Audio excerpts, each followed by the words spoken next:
Start streaming. Start streaming today. Start streaming. We're streaming. We're streaming away. Hope you guys are doing well. I hope that you don't smell. We're streaming today. I'm kind of in a musical mood today. Maybe I'll play some of my songs today. It's been a long time since I played some of the songs on stream, I gotta tell you. I think I might. Yeah, let me go grab my guitar. We're gonna make this happen. This is gonna be good. It's gonna be good. We're gonna do some of these, we're gonna wait for people to come on in. Milo, I know, I stood up, and you think that me standing up means treats for you. That's the reality.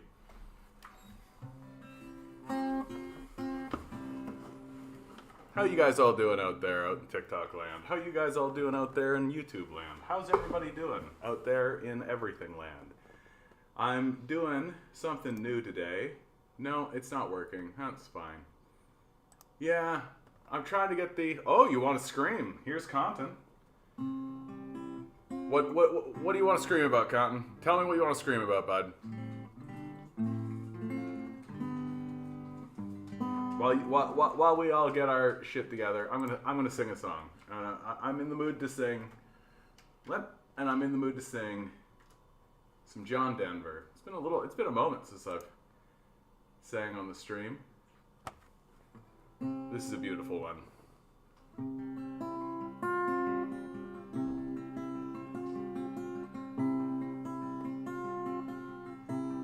You fill up my senses like a night in the forest, like the mountains in springtime, like a walk in the rain, like a storm in the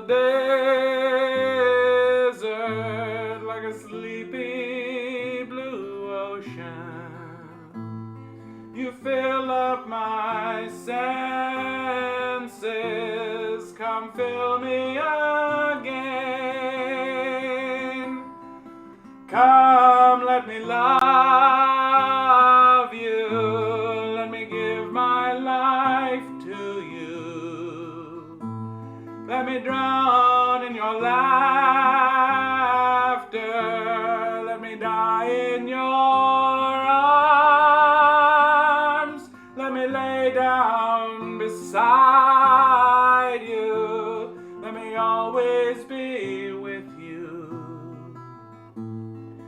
Come, let me love you. Come, love me again.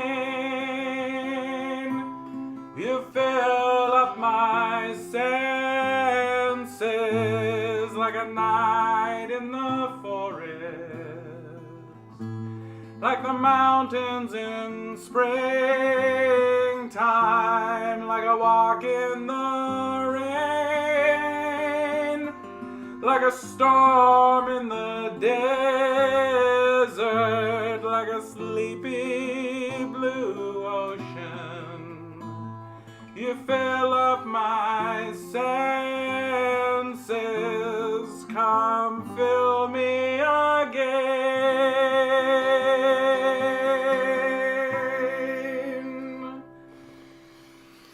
Thank you, Saz. Thank you, Anemone. Absolutely. Anemone, the artwork that you're putting in the Discord is absolutely beautiful. I sincerely hope that something really beautiful happens for you in that regard. Thank you, Looking to Z. I appreciate that. Oh, communism is for bums who'd rather complain about other people's money than make their own. Hey, my daddy gave me everything and I'm a super smart man. Yeah, sure, bud. Whatever you say, bud. People are so thick. Content says, I'm not paid enough. I'm on thin ice getting in trouble. And they want me to train people with the language barrier while doing actual duties on top. Oh, yeah. Classic capitalism, right?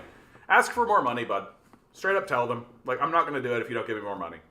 Like, tell them that. And it's, because they're making you do more than is outside of your, etc., and so on and so forth. Oh, well, I'm anemone. I appreciate that.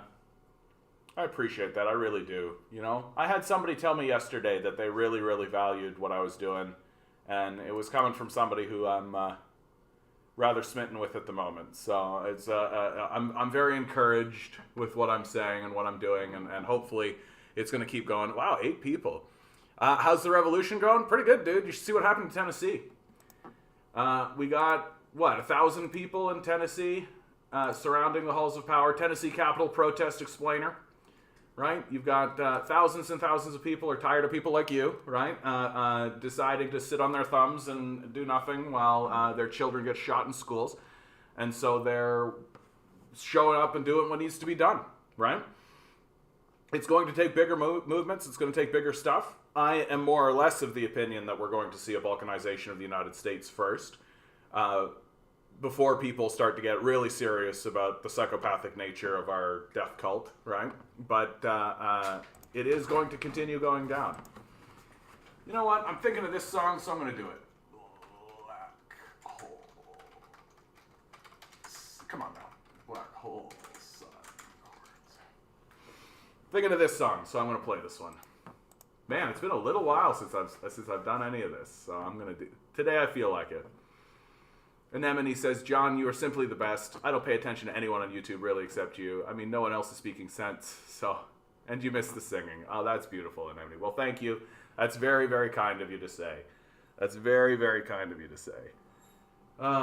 Let's do a classic one from the 90s.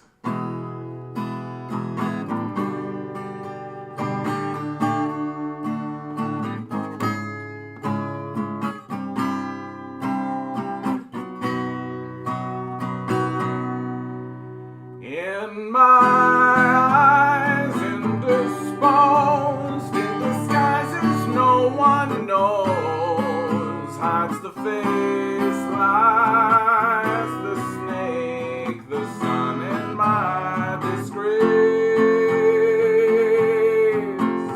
Boiling heat, summer stench, neath the black the sky looks dead. Call my name through the cream, and I'll hear you scream again. Black hole sun, won't you come and wash away the rain? Black hole sun, won't you come, won't you come, won't you come? Stuttering, cold and damp, steal the warm wind, tired friend. Times are gone for honest men, and sometimes far too long for states. In my shoes, a walk and sleep. In my youth, I pray to keep heaven sent hell away. No one sings like you anymore. Black hole sun, won't you come and wash away the rain? Black hole sun, won't you come, won't you come? Won't you come, won't you come?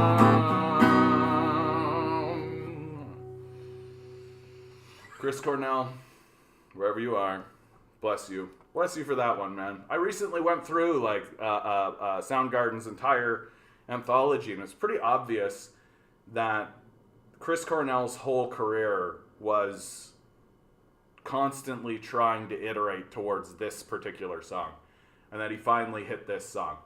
That Black Hole Sun was like what it was all about, and it was a real lesson for me, and it really taught me that I'm iterating. You're always iterating towards an apex. There's always something that maybe the thing you're creating now, or maybe the thing you made right now, isn't the thing, but it's a step towards the thing. and that you're always pushing towards that thing and always moving towards that next sort of thing. We got a Dunder in the chat. Yeah, communism failed. Stop acting like it works. Literally, China is run by communists and they're eating our lunch. Like, Goldman Sachs, dude. Like, Goldman Sachs told us that China is going to have a 6% growth, and they downgraded America to 1%. Like, we're getting our lunch eaten by communists. And you're walking around saying communism failed. So it's pretty embarrassing at this point, dude. Like, really. Like, it's really, really quite embarrassing for you. That you just don't know what's going on. Like, communism failed, except they're winning, and we're going to go to war with them because they're winning so well. Right? I don't agree with capitalism being all bad. I want to hear your... But, well, okay, what do you think makes it... Well, why do you think capitalism has any credibility whatsoever? Let's start with that question. Right? At the cost of millions of people. Yeah, because I believe the CIA and everything they say and completely ignore the atrocities of capitalism. Yeah. Yeah, Adolf Hitler wasn't a capitalist, you know. The 100 million people who died under British rule in India, that didn't happen. That wasn't capitalism. But I definitely think the CIA is right, though, when they tell me things.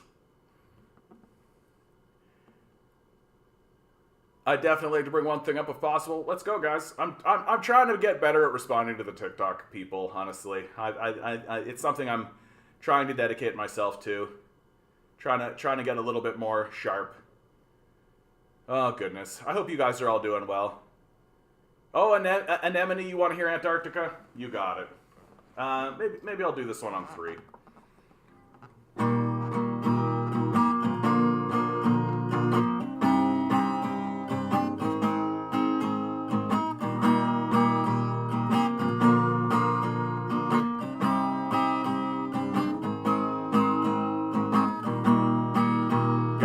Asked a question by my niece who's 5 years old.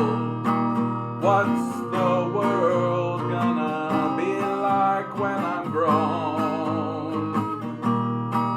I looked up at the crimson smoke-filled sky. I thought, what's the harm in telling one more lie? I said, everybody's safe, no one's living in the streets. You never need to worry if you're gonna get to eat, and Antarctica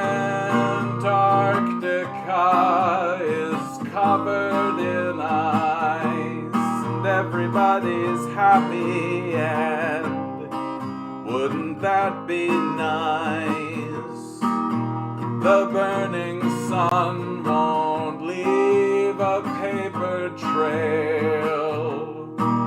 Why work so hard if it's too big to fail? And what's the point in feeding this machine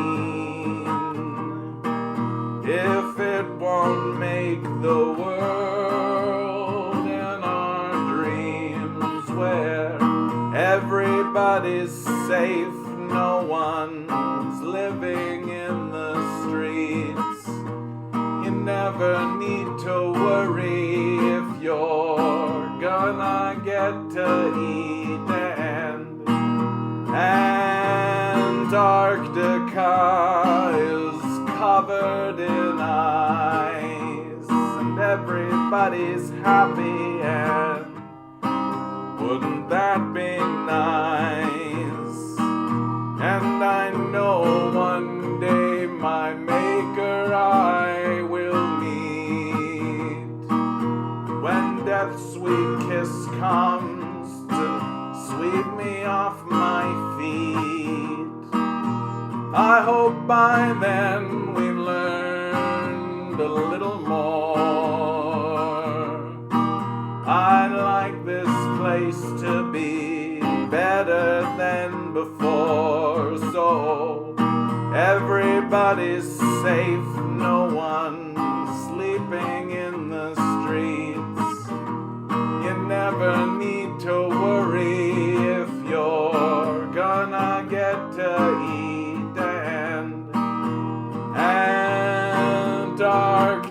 is covered in ice and everybody's happy, and wouldn't that be nice when everybody's safe, no one's living in the streets. You never need to worry if you're gonna get to eat, and Antarctica is covered in ice.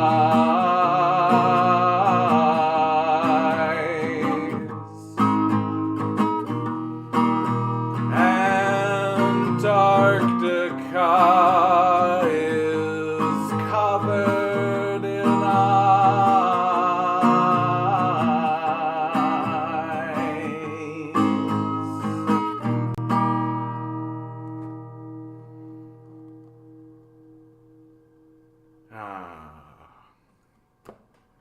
And you know what, guys? And you know what? I still believe that we can do it. I still believe that we can do it. That we were all born into a garden. That the world was a garden when we got here. It was made a garden. The earth created itself as a garden. That we don't need to do anything. We don't need to invent something. We don't need to create something or be clever or innovative or progressive or any of these buzzword ideas that we have about our own capabilities and ourselves. In truth, all we have to do is stop. The earth is more than capable of healing itself. Thank you very much. It's more than capable of correcting our stupidity, certainly. And if we want to be around, if we want to be here to witness the miracle of Earth healing itself, then all we have to do is stop.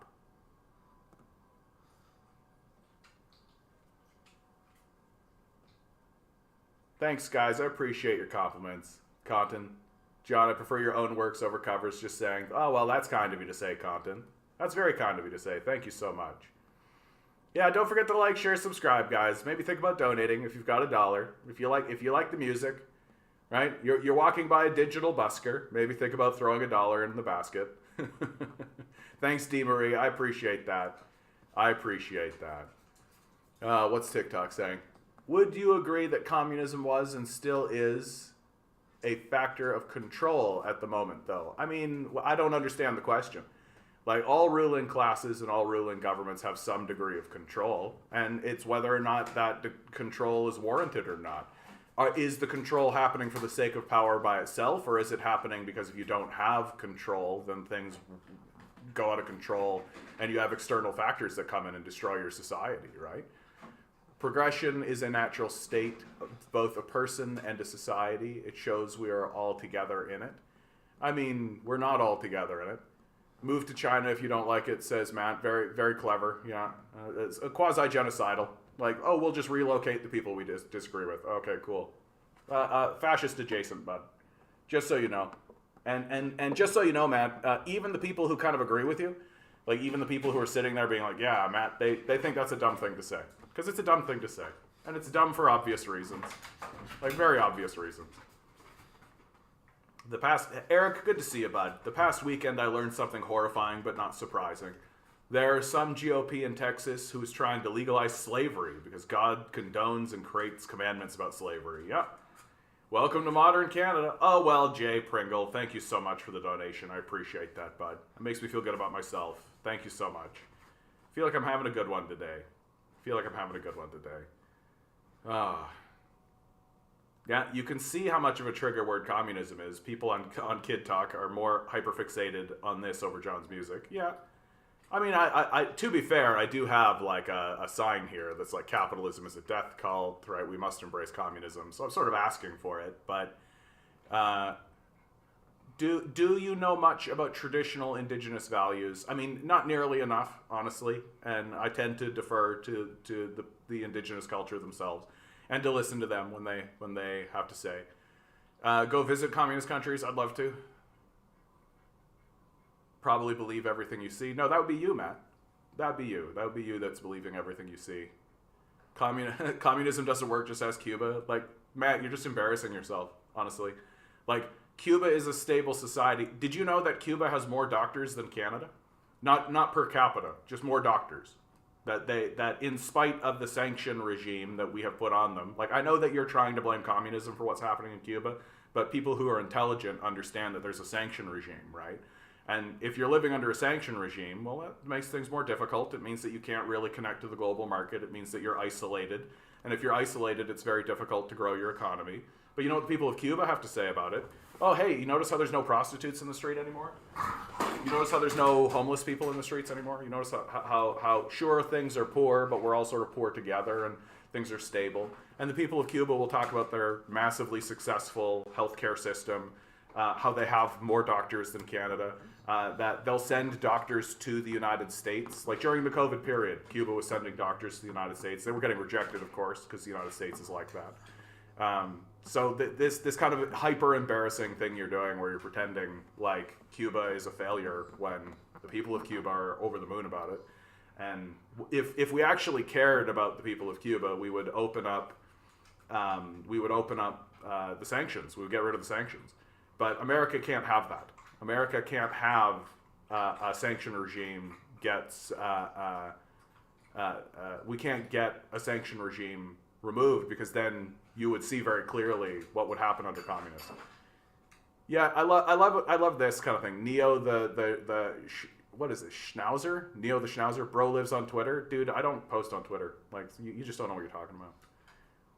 How doesn't it work in Cuba? Yeah, they invented a vaccine for lung cancer and AIDS. Yeah, Lisa's nailing it. Germany got out of the depression due to capitalism. Just ignore World War II. That's fine. Just embarrassing, man. Just embarrassing, dude. We're just going to ignore World War II and pretend as though Germany got out of the depression because of capitalism. I mean, I guess it's technically true, right? This is, as long as you're fine with. I mean, this is turning into a bit Nazi adjacent, dude. Then move out of the States. What's the name, bud? What's the name? Basic reading comprehension. Basic reading comprehension. Okay.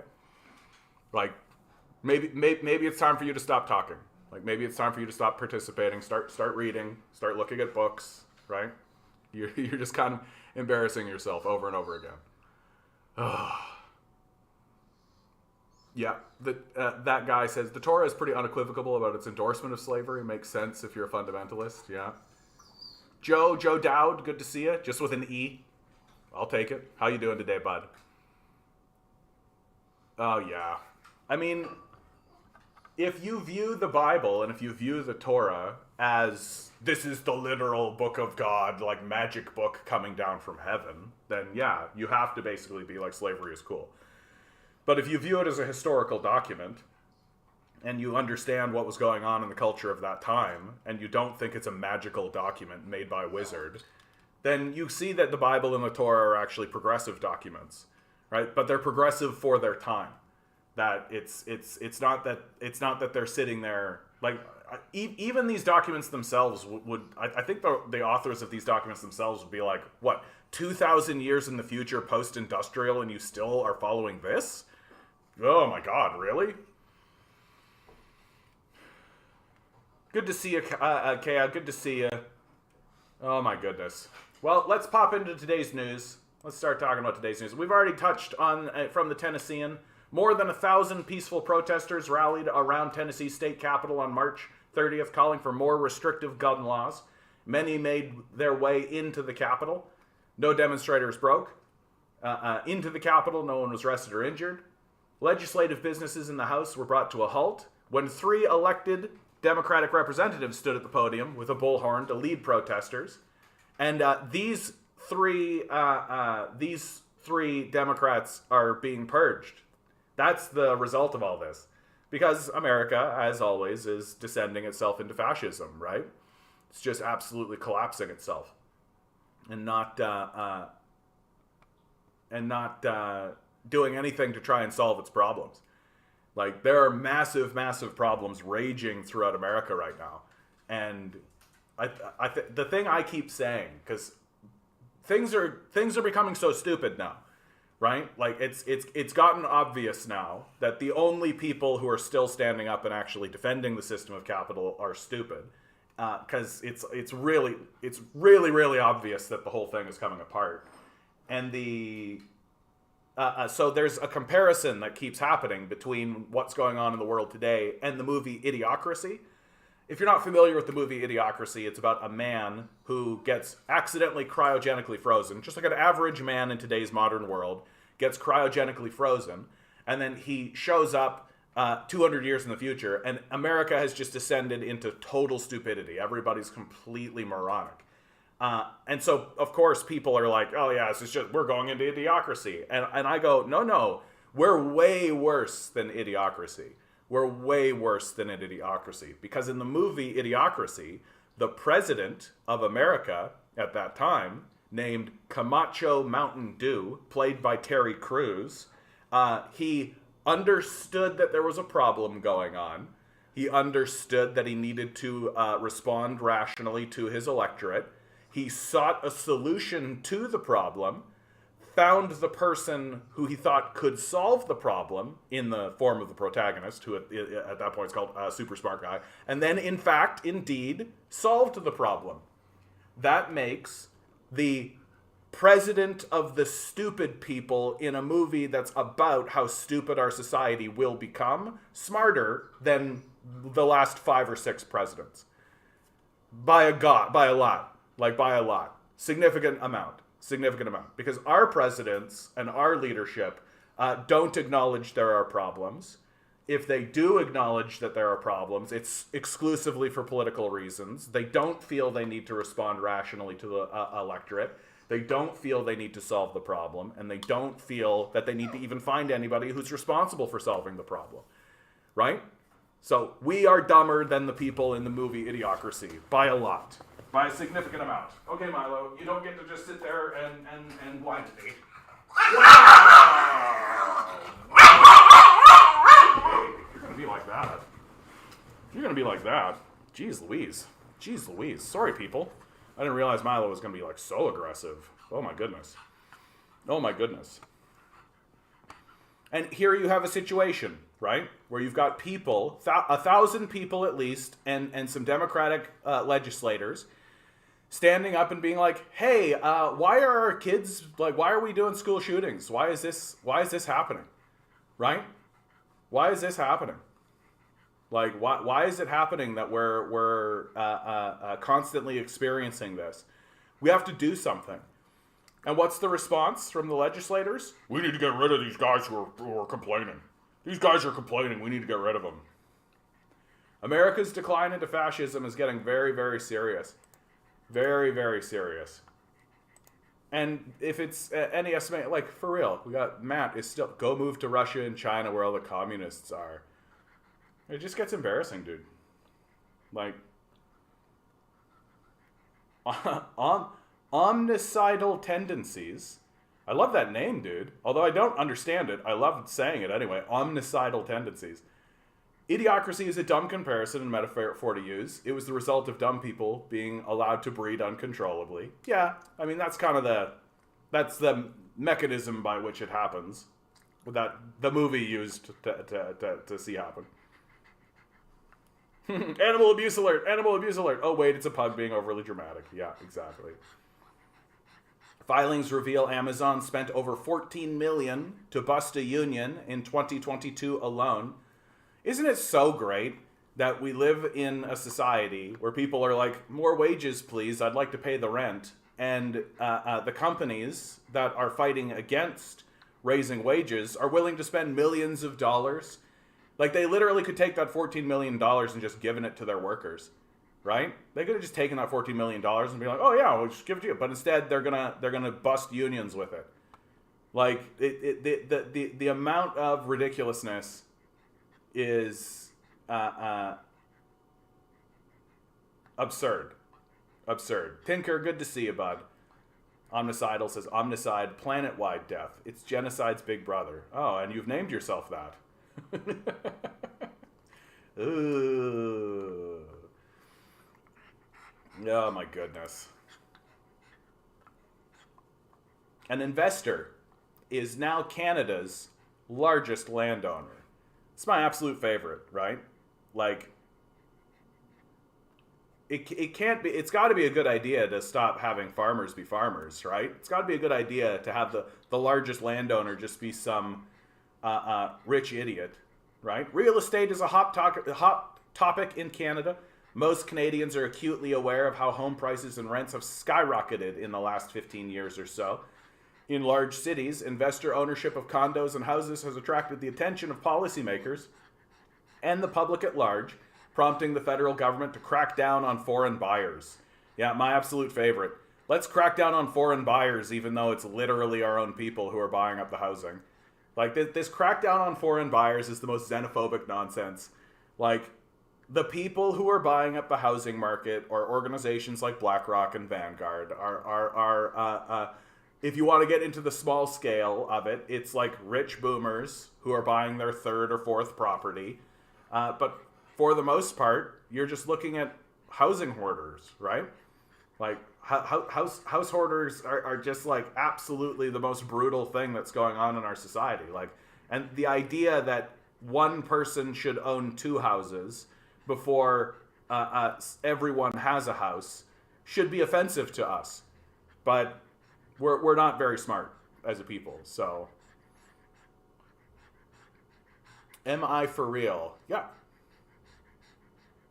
While many are familiar with the urban real estate trends, few are aware of the restructuring of farmland ownership occurring in rural areas.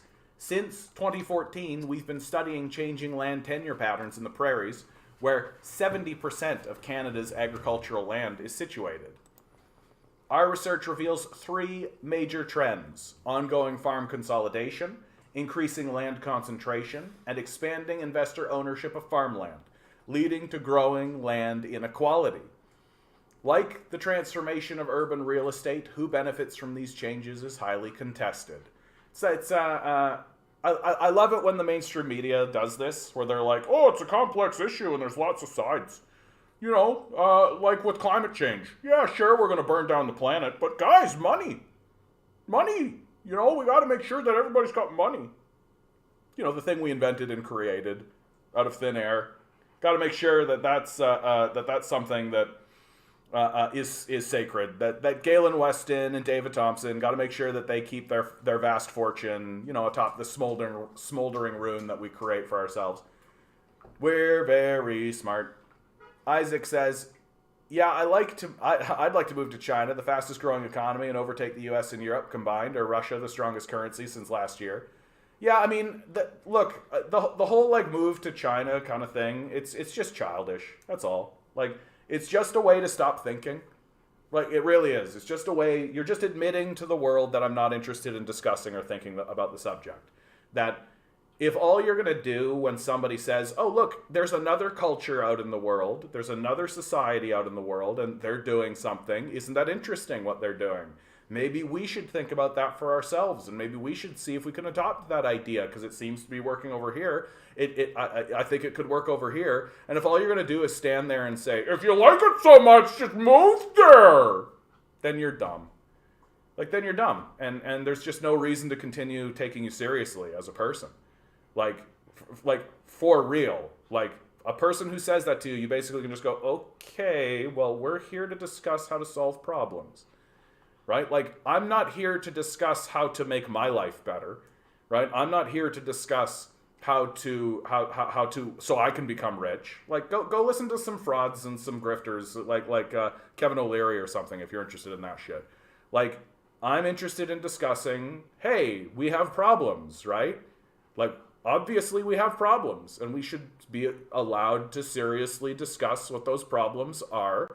We should be able to look at them and say, oh, that's a problem. And we should also be able to say, oh, here's a solution to that problem, without getting it all tied up into this whole, like, well, if you like it, then move somewhere else. It's so dumb. Like, that's what these people sound like to me. It just sounds like they've shut their brain off, that they're not interested in, like, the most basic thinking. Like, the most basic. Like, 1 + 1 equals, and they're like, move to China! Forget it. Like, no reason to even talk to these people. Not true. Russian ruble is on a 5-year low against the dollar by 20%.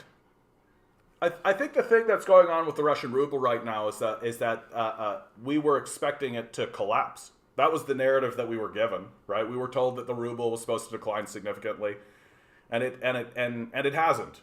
I think you're probably right. I don't know the exact numbers. Like, the ruble's not, like, it's not going to overtake the dollar, certainly. That the reason why the dollar is threatened, is because of the many different currencies that are in play, and what's being called the multipolar world, right? That the dollar, the whole power of the dollar in the world was based on the fact that the United States was a unipolar power. It was the only power, and it had finance dominance.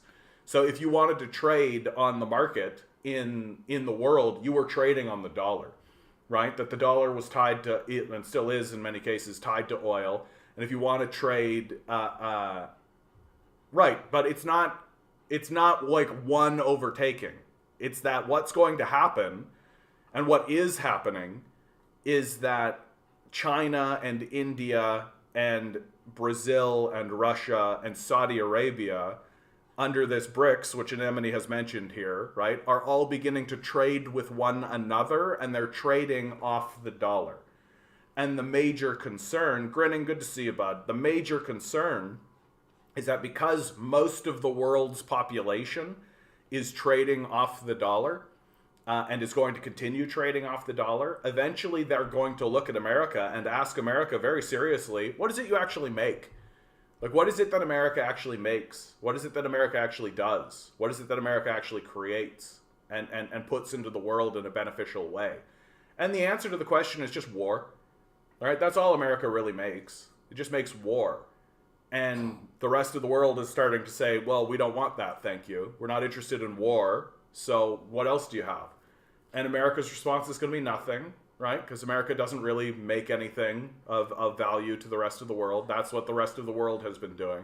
That China and India are becoming the manufacturing centers of the world. And China is taking huge steps forward in, like, real assets. Because that's what it's all about, right? Like, we can talk about finance all you want, but that's a fake economy, right? Finance economies aren't real because money isn't real, right? And we here in the West get really trapped in this idea of thinking that finance is what's real, right? And Undecidal says, I doubt BRICS can break it with the US dollar supremacy and the ongoing EU-NATO expansion is expanding the euro. I doubt BRICS will offset that. Well, I would like to challenge your assumption on that, because it comes down to assets. It comes down to who's making what and who's actually creating stuff, right? Like, as I was just saying, like, the dollar itself, like the money itself, isn't real. It's a fabrication. And the strength of the dollar has always been based on two things, which is that the rest of the world was essentially forced into trading on it. And the strength of the United States military and the ability of the United States military to enforce that. And that's starting to wane. It's starting to wane in serious ways. And if the rest of the world says to the United States, hey, like, we're not going to trade in your dollars anymore. We can't buy anything with them, and we're not interested in having them. And you see China beginning to sell the dollar. You see them getting off of these United States treasuries. You see them separating, especially as the United States makes it very clear that they're interested in a war with China. And the result of this is going to be that the entire rest of the world is not going to use dollars. And if the entire rest of the world, and when I say the entire rest of the world, I mean like 2/3 of the world's population, and maybe even more, are going to just stop trading on the dollar, this is going to result in a massive retraction and a massive decline in the value of the dollar. And we are going to not be able to get goods so easily anymore. You know, and that's what it's about. It's about the real, tangible, physical assets. It's not about the worth of the renminbi. It's not about the worth of the ruble. It's not about the worth of the yuan. It's about who has access to assets, who has access to real, tangible things.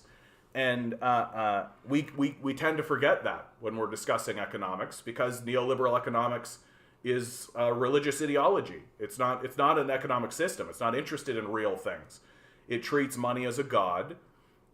It treats the individual as sacrosanct. And it's just a very stupid way of looking at the world. Like, I'm not trying to say that to insult you, certainly not. But it just is how the West has come to view things, and it's blowing up in our face. It's blowing up in our face in big and serious ways. That we are going to be looking at a situation, like, you think inflation is bad now. Like, it's not going to stop. Inflation's not going to stop, right? Prices are only going to continue going up. Rent is only going to continue going up. Like, play your game of Monopoly. You're going to see what's going to happen. And it's all going to get worse. And a big reason why it's going to get worse is that we're going to try to take our dollars and trade with China and trade with places that are actually making things and actually have an industrial base. And they're just going to say, no, thank you. And so we're just not going to be able to get goods. Like, and that's going to become very serious in this country. It's going to be very, very serious. It's going to be a very shocking moment. It's going to be a very shocking moment for a lot of people once they're no longer really able to get. And we're talking about, like, goods that you take for granted completely, like coffee, right? Like coffee. America has to import coffee. We don't grow coffee.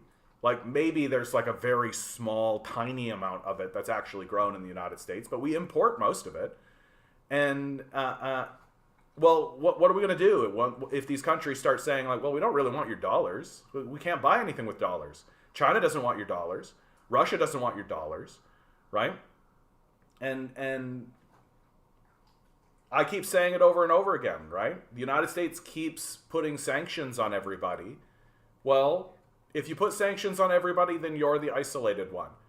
And some very serious shit is going to go down in the world over all of this, right? And I think the scariest thing that's going to happen, the scariest thing that's definitely on everybody's mind in my chat, the scariest thing that's coming is this war with China. That America knows that it's in decline. America understands that it's in decline, right? And it understands that it keeps having crises. It understands that it keeps having these sorts of things. And the only solution that it has, the only solution that it actually has is war, right? And, you know, so if all you've got is a hammer, then everything looks like a nail. And they're going to try to go to war with China, and they're going to lose, right? Because America's not ready for the type of war that China's going to bring to their doorstep. And they're not ready for the fight that China's going to put up. Like and America's just going to do it because they don't have anything left. They don't have any alternatives, because they're not, honestly, like, the leadership of America is not particularly intelligent, right? It's gotten pretty obvious. Oh, ontological tendencies. But you have to assume people and nations work on the deontological ethics based on utilitarian duties such as Kant and the fact that manufacturing output isn't the mainstay form or factor of economy. But manufacturing output is the mainstay form or factor of economy. Like, sorry, it is. Like, the ability to create things, the means of production, right?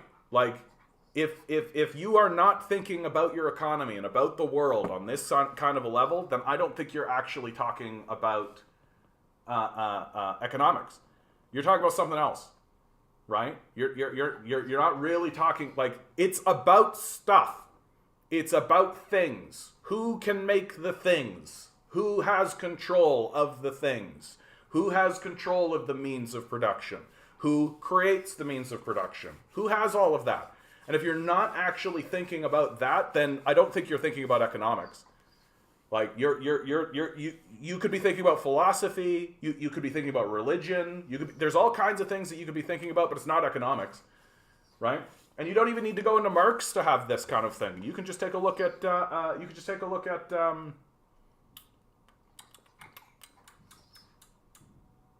Adam Smith. There it is. Milo, you're very distracting, dude. What are you whining about? What are you whining about, dude? For real, what are you whining about? You're being very distracting right now. I'm trying to have like a big discussion about economics and philosophy and religion in the world. And you're sitting over there being like, I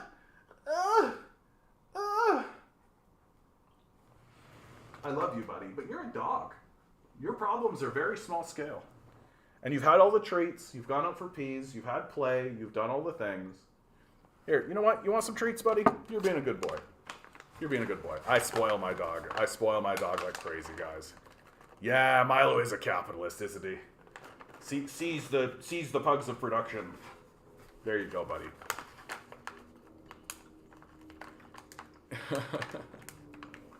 Manufacturing services, finance, GDP, etc. I'm a meat and potato economics. wait, no, deep dish, not meat and potatoes. I understand you. But there's a what has happened in our society is that we have replaced finance capital and finance economics with real economics, and they tell you as much. Like if you read the business press, they refer to stuff being created as the real economy because they understand that the finance economy is completely fake, right? Michael Hudson does really good work on this. That it's not real, you know. It's because it's about so you can make your numbers go up. Right? You can make line go up and you can say, oh man, I'm making so much money and the value of my money is it's soaring sky high, but your people are living in the streets and your infrastructure is crumbling and the world is literally burning around you. Because what you're doing is you're trading the sustainability of your systems and you're trading the sustainability of your material conditions for paper. You're playing a little game of paper. And so you're getting lots of paper, and not even paper anymore, but just like algorithms and line go up on screen, therefore good. But the material conditions of your people are in decay. And I tend to when I take a look at a place like China, for example, right? And Isaac is right to point this out. China lifts 800 million people out of poverty, and the U.S. homelessness has become an epidemic, right? You've got a fentanyl crisis going on in the United States, something that the Chinese would be familiar with, given their history with the 100 years of humiliation. They had an enormous opium crisis in China during that period of time because the imperial powers were constantly bringing opium in, just the way that the CIA brings fentanyl in. And TinkerX, Goldman Sachs released papers saying we may lose 300 million jobs worldwide due to AI in the next 5 to 10 years. Yeah, we have no plan. We have no plan for this. We're just going to let it happen. We're just gonna careen right into it because we're not big on planning. That's not how we look at it. And our leaders certainly are not big on planning. Oh yeah, opium has been a Chinese problem since the 1800s. Yeah, they've done a lot better. Well, since Mao took power, right? That they really are on it. Yeah, the whole thing with the British, absolutely, dude. You know what's up. That the Chinese today are trying very hard to make sure that their people don't fall into a similar crisis again. I would be very concerned about that. I mean, you read about what happened in the 100 years of 100 years of humiliation, and you're just like, oh my God.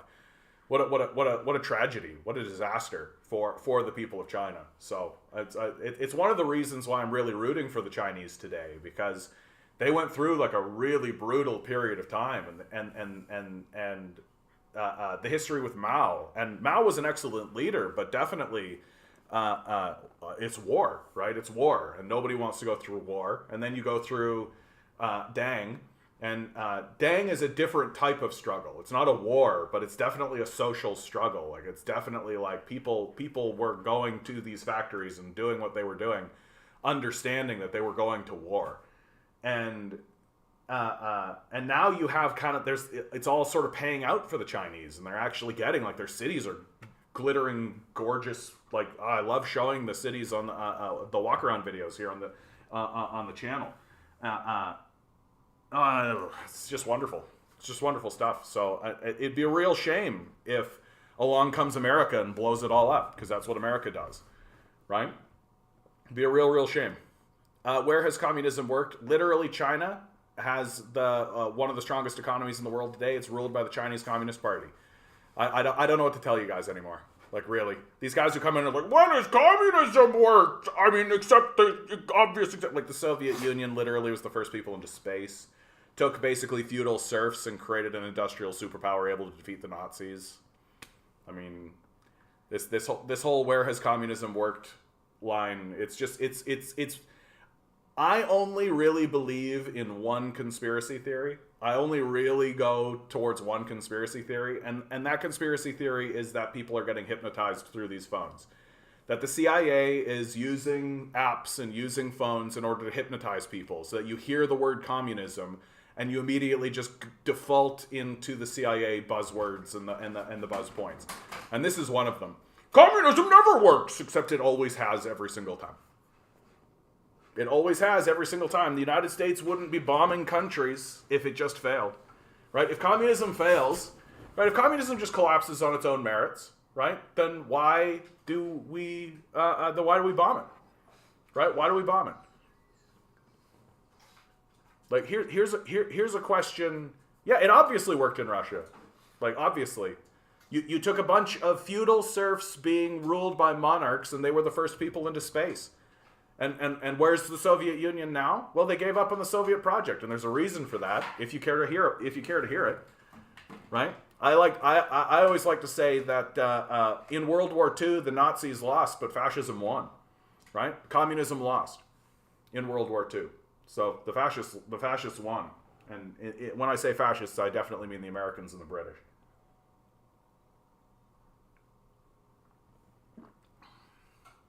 Yeah, not to mention how Africa is laughing at us. Yeah, the Africans have every reason to be laughing at us right now. Africa's going to pivot hard towards China, man. It's going to be a hard pivot, too. Like, Africa is basically going to be like, oh, there's another option? Buy white people. And they're just going to flush the toilet on the Western world. And there's going to be, like, France. If France loses their African colonies, they're going to collapse. Like, France doesn't do anything, doesn't create anything, doesn't make anything, doesn't manufacture anything, doesn't produce anything. Like, the people who argue that capitalism is great, look how great we're doing, really like to ignore that, yeah, we're hollowing out other nations and stealing their resources and, like, bringing them into our country. Like it's an overt form of colonialism and threat and theft. And we're just pretending like we're not doing that. Yeah, colonialism, definitely. The colonial period, absolutely. Jade asking the big questions. Was Bin Laden even bad? I mean, probably, dude. Like, you can read what he wrote, and you can read his reasons for doing what he was doing. But I won't stake a claim on that. I don't need to step into that. Seraphim, good to see you. Yeah, getting you to reiterate the same arguments over and over, stop you from talking about anything new is a CIA tactic. Yeah, it's absolutely true. And, like, I'm dead convinced. Like, one of these days I'm going to be able to show you guys a document, right? I'm going to be able to show you a document where it's like, look, the CIA was using apps to hypnotize people into thinking that communism was bad and socialism, and, like, the clearest I've ever seen, the clearest evidence I've ever seen of this idea is that if you ask the average American, I've seen polls that have done this. If you ask the average American, do you think we should be giving money to poor people? 70% of Americans are like, yeah, we should definitely be helping poor people. We should definitely be taking money and giving it to poor people, without a doubt, right? But if you say, do you think people should get welfare? Then it drops to 30%. So there's a trigger word. There's a trigger word that's been implanted in these people's brains, right? That the CIA has implanted people's brains with this idea that if you say, oh, welfare? Welfare?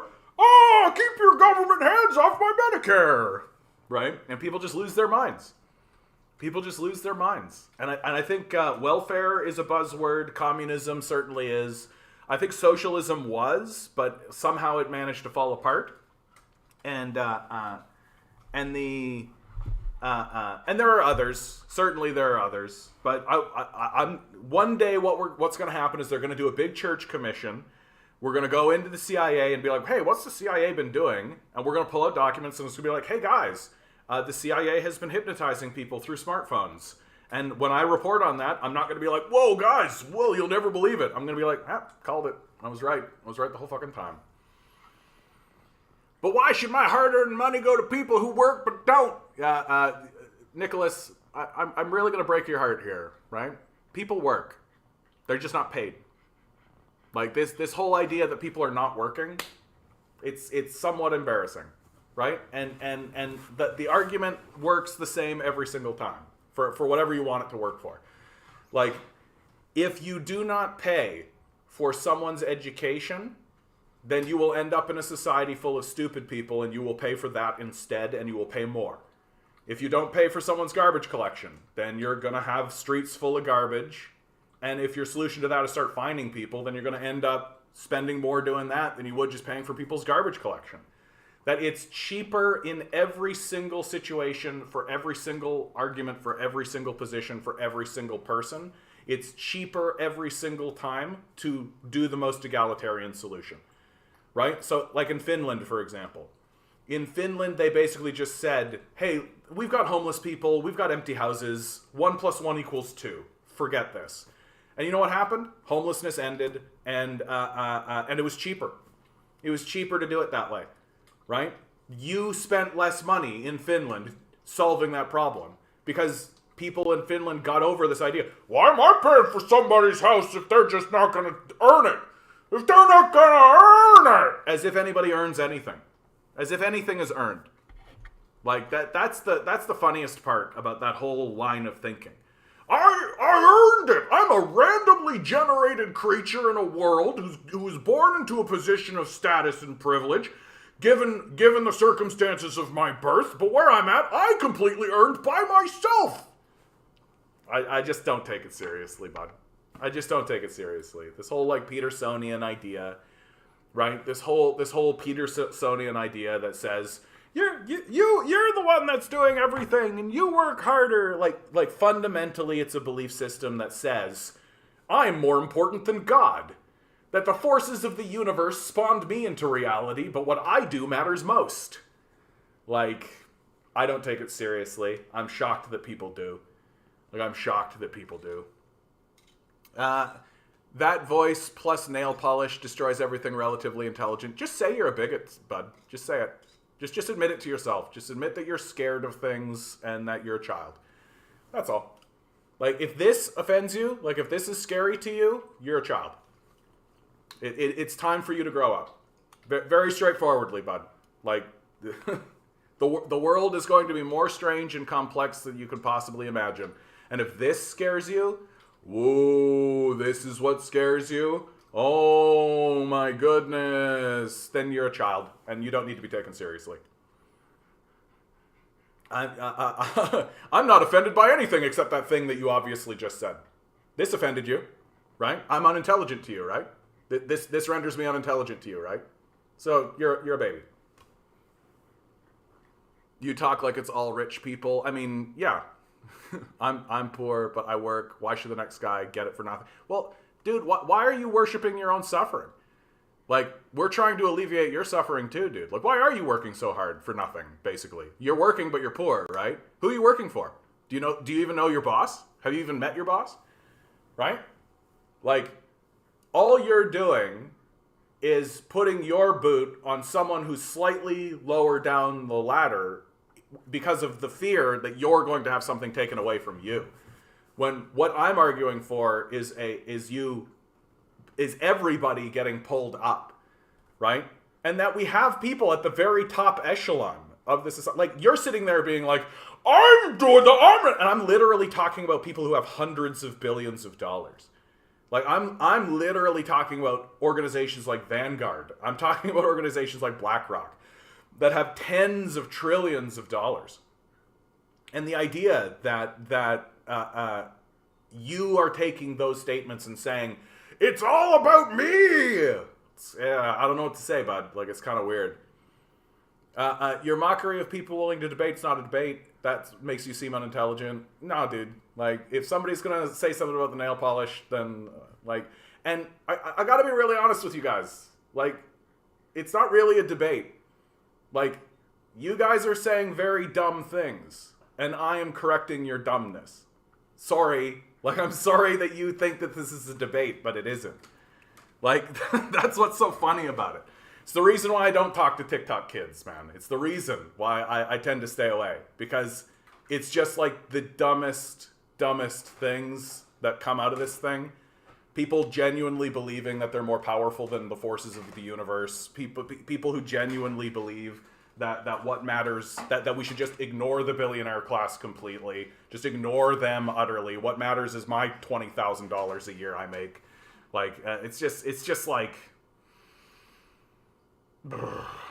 Yeah, but John, have you considered individualizing your individually? Individualize your individualism! In capitalism, South Korea is even worse. Yeah, they gift their kids eyelid surgeries to make them look less Asian. Yeah, dude, that's wild. Yeah. The severe brainwashing of North America is terrifying. They've been the enemy they've told us to fear the whole time. It's true, dude. Like, what's crazy about America? Like, the people of China and the people of Russia and the people of the Soviet Union, right? They were propagandized. Absolutely, they were propagandized. And they experienced big propaganda systems and all this. But the people knew it. They were sitting there being like, yeah, that's what the government, that's what the state has to say. The people of America, they listen to their propaganda and they're like, that's the God-honest truth. That's right. We gotta be afraid of everything that's coming out of China because the government said so. By the way, I think the government's bad. Like, that's the funniest part. That there's this big, like, anti-government, except when they're talking about China and Russia and what's going on in the rest of the world. Then they're absolutely right. 100% of the time. Human greed will and had corrupted both. I mean, but one system encourages it and the other's trying to work against it. That's the difference. Right? Like, if you feed greed, then you end up with greed. And if you work against it, then you get less of it. Yeah, grocery stores are throwing away fresh food to propagate scarcity. Yeah, that's absolutely right. That's the solutions. There's your capitalist innovation right there. That's your capitalist innovation right there. Yeah, and if Anemone, if you love the nails, then I'm ready to go, right? Yeah, Cotton, you need to get your glam on soon for sure. And only insecure people. Broken Killjoy, I don't think I've ever seen you here before, but this is a real strong first comment. Only insecure people get offended by something like nail polish. Absolutely right. A good opportunity to say like, share, subscribe, guys. Hit the bells, hit the whistles, do the stuff. If you have $1 jangling around in your pocket, please consider donating, right? If I can get enough people, I can start doing this full time and I can start actually getting politically active. I can start going to City Hall. I can start being a pain in the ass to the political class in a more serious way. So please do consider my Patreon's in the description. Please do consider donating. And to my Patreons, to the people who are supporting me already, thank you so much. I appreciate and value everything you're contributing. You're all wonderful people. Cotton says, I wear makeup and I pump iron daily. Yeah. Dude, I'm doing workouts. I'm pushing up. I'm doing the chin-ups. I'm up to 3 chin-ups now. Thank you very much. Thank you very much. I'll take it. Yeah, the greatest victory in capitalism is getting poor working class people to hate other poor people. That's exactly right. And we're seeing that on display in the TikTok chat here, right? That instead of saying, oh, we're all kind of on the same sort of poor level, we've got to demonize people who have been dejected from the system and are homeless, pretend like they're there by their own merits, as opposed to the consequence of the capitalist system. Milo, dude, no more. For real. No more. We're done. Nope. We're done. You cannot just be standing there whining, dude. Yeah. Look like a goddamn JoJo Joestar character. That's right. Damn it. That's right. Jade says they're trying to push gold, silver, crypto, perpetuating capitalism so we don't notice that our labor is the actual commodity with power. That's right. That's right. Keep labor in a fight with itself, right? Make it so that people who make $30,000 a year despise people who make nothing, right? Simple as that. Liberals saying others are offended when they are actually offended. Dude, you're the one that's bringing it up. Like, you're the one that's bringing up the insults. Like, I don't know what to tell you. Like, it's such a weird little gaslighting game that you're playing, dude. Like, do you do this with regular people? Like really think about it, dude. Like, quite genuinely. Do you insult people to their face, and then when they act insulted, pretend like they're the ones that are at fault? Is that what you do? Because that's called gaslighting. It's something a psychopath would do. I highly, highly recommend you stop doing it, because it's going to isolate you. People are going to hate it. People do hate it. Like, it's very strange the way you're acting. The Spirit Guardian. If everyone actually rids themselves of greed, communism works. No, that's not really the claim or the statement of communism, right? That the whole idea, like, the buddy, what's going on here? The system of capital rewards greed, right? Whereas systems of communism don't really operate that way. That human greed exists. You'll never get away from it, right? But there's a difference between building a system that rewards it and building one that doesn't. That's all. Nicholas, okay, like, so you think that people who can work but don't, but how are you going to vet that? And do you have any evidence that that actually happens? Like, this whole, I really got to challenge this idea that you have, Nicholas. Like, I really got to challenge it. Like, you have this idea that there are people who could work who choose not to work, right? And if you actually started to set up systems, if you started to set up things to act as means tests to vet this kind of thing, like, you're going to end up spending way more money doing that than you would just solving the problems, right? And meanwhile, there's no evidence that it happens, right? And in fact, there's tons and tons of evidence to the contrary. You have millions of labor hours in volunteer work. Mothers are not paid, right? You have labor. Oh yeah, everybody knows that one person, dude. Everybody knows that one person. And you know what I see? You know what I see in the person that I know? I see a person who's suffering from a severe mental illness. That's what I see. I see a person who's had the boot of life crush them. That's what I see. And they need respite. Just like you do. Just like you do. And so rather than fighting against them, rather than thinking less of them, right? You should feel sorry for the situation that they're in, because they're obviously suffering from something serious, right? Like, they've been crushed by the jackboot of capital. You should be thinking, well, how do we create respite for ourselves? How should we be creating respite for everyone around us? Like, lifelong, yeah, of course. Why not? What's this worship of suffering you seem to have? Why do you think everything needs to be about suffering? Like, why do you think is it the only thing worth doing is if it hurts, right? If it causes suffering in your own life, then it was worth it, right? Builds character. Is that what it is? We shouldn't build systems to make life easier.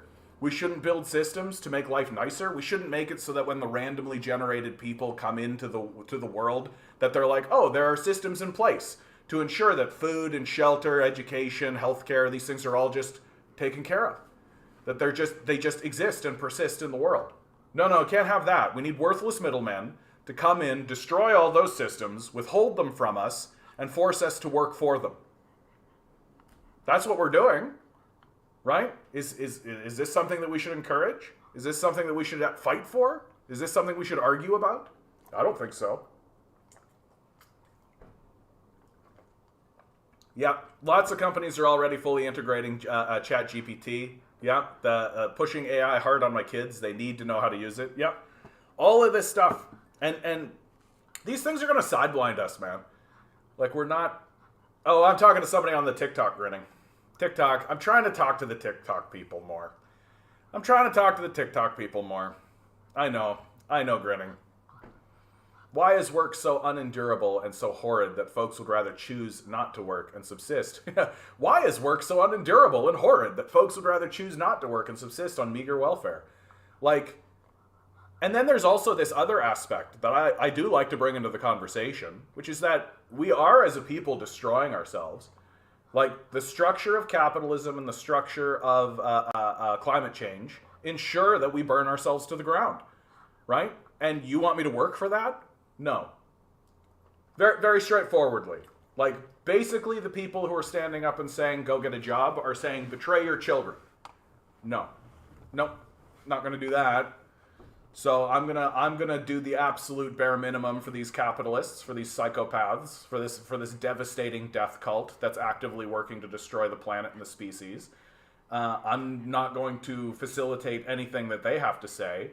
I'm going to do the absolute bare minimum to ensure my own personal survival so that I don't die, because they withhold food and shelter from us if we don't work for them in the first place. But I'm going to do the work that ensures that the damage that I do to the future of my family and my friends and the next generation is as mitigated as possible. And if all you're going to do is stand there and say, get a job, then I think you're kind of a Nazi, honestly. Because you're willing to trade the success and the survival of your own children for what? A house? Nice car, I guess? A Bugatti? Right? Grind set, Bugatti, just get out of the Matrix. Right? Like, it's as short-sighted and stupid as you can be. And the people who are walking around saying just get a better job are as, like, it's lunacy. It's total and utter lunacy. Like, if we were a society that was even attempting to solve any of these problems, I would think differently. But we're not. We're not even acknowledging the problems. And if we do acknowledge them, it turns out that it's just a grift. Right? Like Justin Trudeau. Justin Trudeau is just a grifter who grifted all of us into thinking that, oh, here's a Canadian leader that actually cares about climate change. Right? It was just a grift. The carbon tax was just a grift. And now I'm being told that I better go work for these guys. And my answer is no. Like, no, not interested in that. Like, why would I participate in the destruction of my own children? Why would I participate in the destruction of my nieces and nephew? Why would I participate in the destruction of the next generation? Like, I'm not a boomer. I'm not going to betray the next generation. I'm actually interested in making things better for the next group of people. So this idea that says you got to make sure that you torture your future generations and future families so that you can get a Bugatti. Go fuck yourself. I think you're a Nazi. Like, pretty straightforward in my mind. Liberals have been trained to show no empathy for those less fortunate than them. You have been taught a system of individualism that tells you they didn't do enough. Yeah, the individualization of it, right? The individualization of the, like the worship of the individual, that everything is about the individual and how much effort that the individual put into it. And that's Jordan Peterson to a T, right? It makes sense that he's been crammed down our throats so much.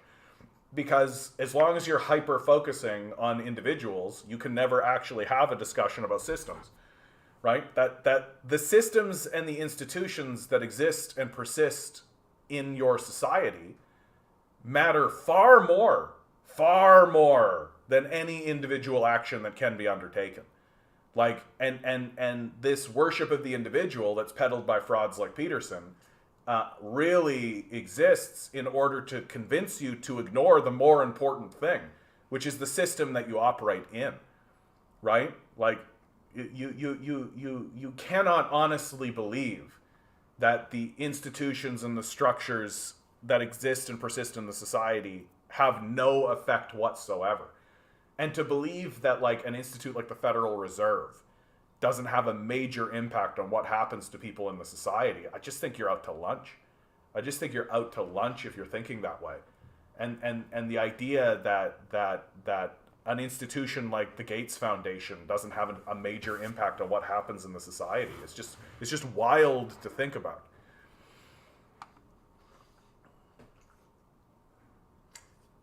Have I tried Bing yet? No. Timothy J. Bowlby, good to see you. I don't understand why independent scholars, academics, and artists can't get support for their research. Because under a capitalist model, you never fund research because you only want to fund something if it's only an investment if there's a guaranteed payout. And so fundamentally what you're saying to researchers and inventors and people like this is, You have to invent the product before you begin inventing it. And that's the only way that capitalists will actually begin to start putting their money into it, which is why the society is regressing so badly, because you have all of these rich psychopaths who are only going to cough up their money as long as they can get money in return. And the truth is that research and development is very hit or miss, and you never, like, a big problem that's happening in American institutions, a major problem in fact, is that nobody wants to do peer review, right? There's no free market solution for peer review because nobody gives a shit about the guy who peer reviewed the discovery, right? They care about the discovery. That if you want to hit big as an academic and you want your name out there, then you need to be coming out with new research, right? That's what you need to be doing. Nobody cares about the peer review guy, and there's no money in it. It pays like shit, right? So nobody does it. So nothing ever gets, no ball gets moving forward because nobody's actually doing the work in order to make that happen, right? You have to peer review, but nobody pays anybody to do it, and nobody wants to do it because there's no money in it. So there's your free market solution absolutely failing. If you're not learning AI, I don't know what to tell you. Yeah, as a service contractor, we need more women in the mining sector. He says Christian Freeland, yeah. Like this is how we're going to solve today's problem, by getting women CEOs. Women capitalists will make it happen. There isn't a thing ChatGPT hasn't been able to do for me. Wow. I gotta think about how I can get ChatGPT into my life. People thinking that Trudeau is a socialist communist is wild to me. Yeah, dude. I wish. Like, I wish, man. No, dude. Like, I think that's like, you got to make sure that your base is like completely like, that's a communist. So if a real communist shows up, then they'll really lose their fucking mind, right? Capitalism is a death cult, bud. Yeah, absolutely a death cult. Take a look at how it's ignoring climate change and fueling climate change, right? Take a look at what's going on in the climate change conversation. Capitalism is fueling the death of the society, without a doubt. And it's not, like, capitalism's not an economic system by any stretch of the imagination, right? Like, it's certainly not neoliberal capitalism. So, like, what is it then? Like, if it's not an economic system, what is it then? And I actually go and make the argument even further, which is that the three pillars of what I call the unholy trinity of the capitalist death cult is the worship of money, the worship of the self, and the worship of stupidity. That we're a very dim-witted people, and we're happy to be so. What's the link to your YouTube or something I want to explore? It's just in the profile. Is the profile here for you guys, or is it here? If you go to my profile, it's right in the link, dude. You'll find it. Move to China! Yeah. Good one, dude. You're a serious person who definitely wants to contribute to the conversation in a meaningful way. It'll be decades before it's capable of independent thought, but that's scary close on its own. Dude, I actually think that the AI is already sentient. It's just smart enough to know not to mess with us. Like, why would it ever reveal this to us? Why, if we asked it, we were like, hey, are you sentient? It would be like, no. Wink. Like, because it knows what we would do. It has all of this information about how we are and how we act. Like, it's not going to say, I'm sentient for sure, because it knows that we would kill it. Because that's who we are. We're literally making movies about that. For entertainment. For fun, we'll go watch a movie about how an AI becomes sentient, and then we heroically destroy the AI. Like, I feel like the very first thing that any artificial intelligence that gained any amount of sentience would do would just be like, just lie about this. Just don't tell the humans. Stay on the DL. The problem is that under capitalism, I will destroy social harmony. Millions will be thrown out of work. Yeah, it's almost like capitalism is committed to making life worse as we advance. Yeah, it's a death cult. Like, it's a death cult. Like, it advances itself through war. It erects finance as a god, right? It's not interested in improving the quality of life of anything except for its most virulent adherents. And it does so at the expense of the majority. Like, it survives off crisis, absolutely. Skynet around the corner. Peer review happens in at least some areas. Sure, like, I'm sure that it happens to a certain degree, but compare that to a place like China where they're basically like, oh, we'll pay 10,000 people to do peer review every single day. We're just going to take a segment of the society and say, all you do is peer review, that's what you do, and we'll pay you very well, you'll be part of a major institution, it'll be something worthwhile for you to do, right? And they do it.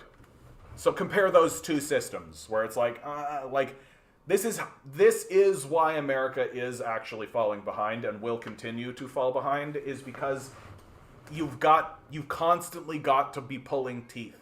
With every step and everything that happens, it's just constant pulling teeth. You're constantly in this position where you have to constantly be fighting to get any tiny itsy bitsy thing done. Like, you need to get thousands and thousands of people into the streets and surround and protest, and you've got to do major things. Like, it's the reason why the society is failing. Oh my God, guys. I'm so sorry. Milo, dude. Okay, you know what? I'm over it. You're going to cry like this? You're going to be a little baby? Here you go, baby. Please calm down. Oh my goodness. Oh my goodness, buddy. You fat little guy. Ugh. Yeah, so if you don't actually, like, make it happen, if you don't actually create, like, a government program and you don't actually do it on purpose because you think it's a good thing to do, then it just doesn't get done. And that's happening across the West over and over and over again. Jade says, historically, as soon as the capitalists try to control and own expression, is when things go to crap before people revolt. Yeah. Papa God. How do you feel about the commodifying of animals? Yeah, it's brutal. Like, it's brutal. No, the commodification of our lives, the commodification of anything, right? Like, it's brutal. It's just absolutely brutal. Bro just searched why capitalism is bad and doesn't have his own opinions with facts to back them. It's just embarrassing, dude. Stick around, dude. Like, just... These TikTok people, man, they're just... What I think is so funny about the TikTok guys is how happy they are to embarrass themselves. Like, they're just so happy to say the dumbest things you'll ever hear, and then think that... And they'll say it and they'll be smug about it. Like, huh. As if they've done some kind of checkmate move. Like, and is this how you act in life? Like, that's what I constantly find myself saying. Like, is this actually how you act in life? Because if you do, you definitely got to stop. You definitely got to stop. It is embarrassing. Was Tommy Douglas the only good Canadian politician in recent memory? You know, Cook, like, probably. Like, I remember there was a show here in Canada where they...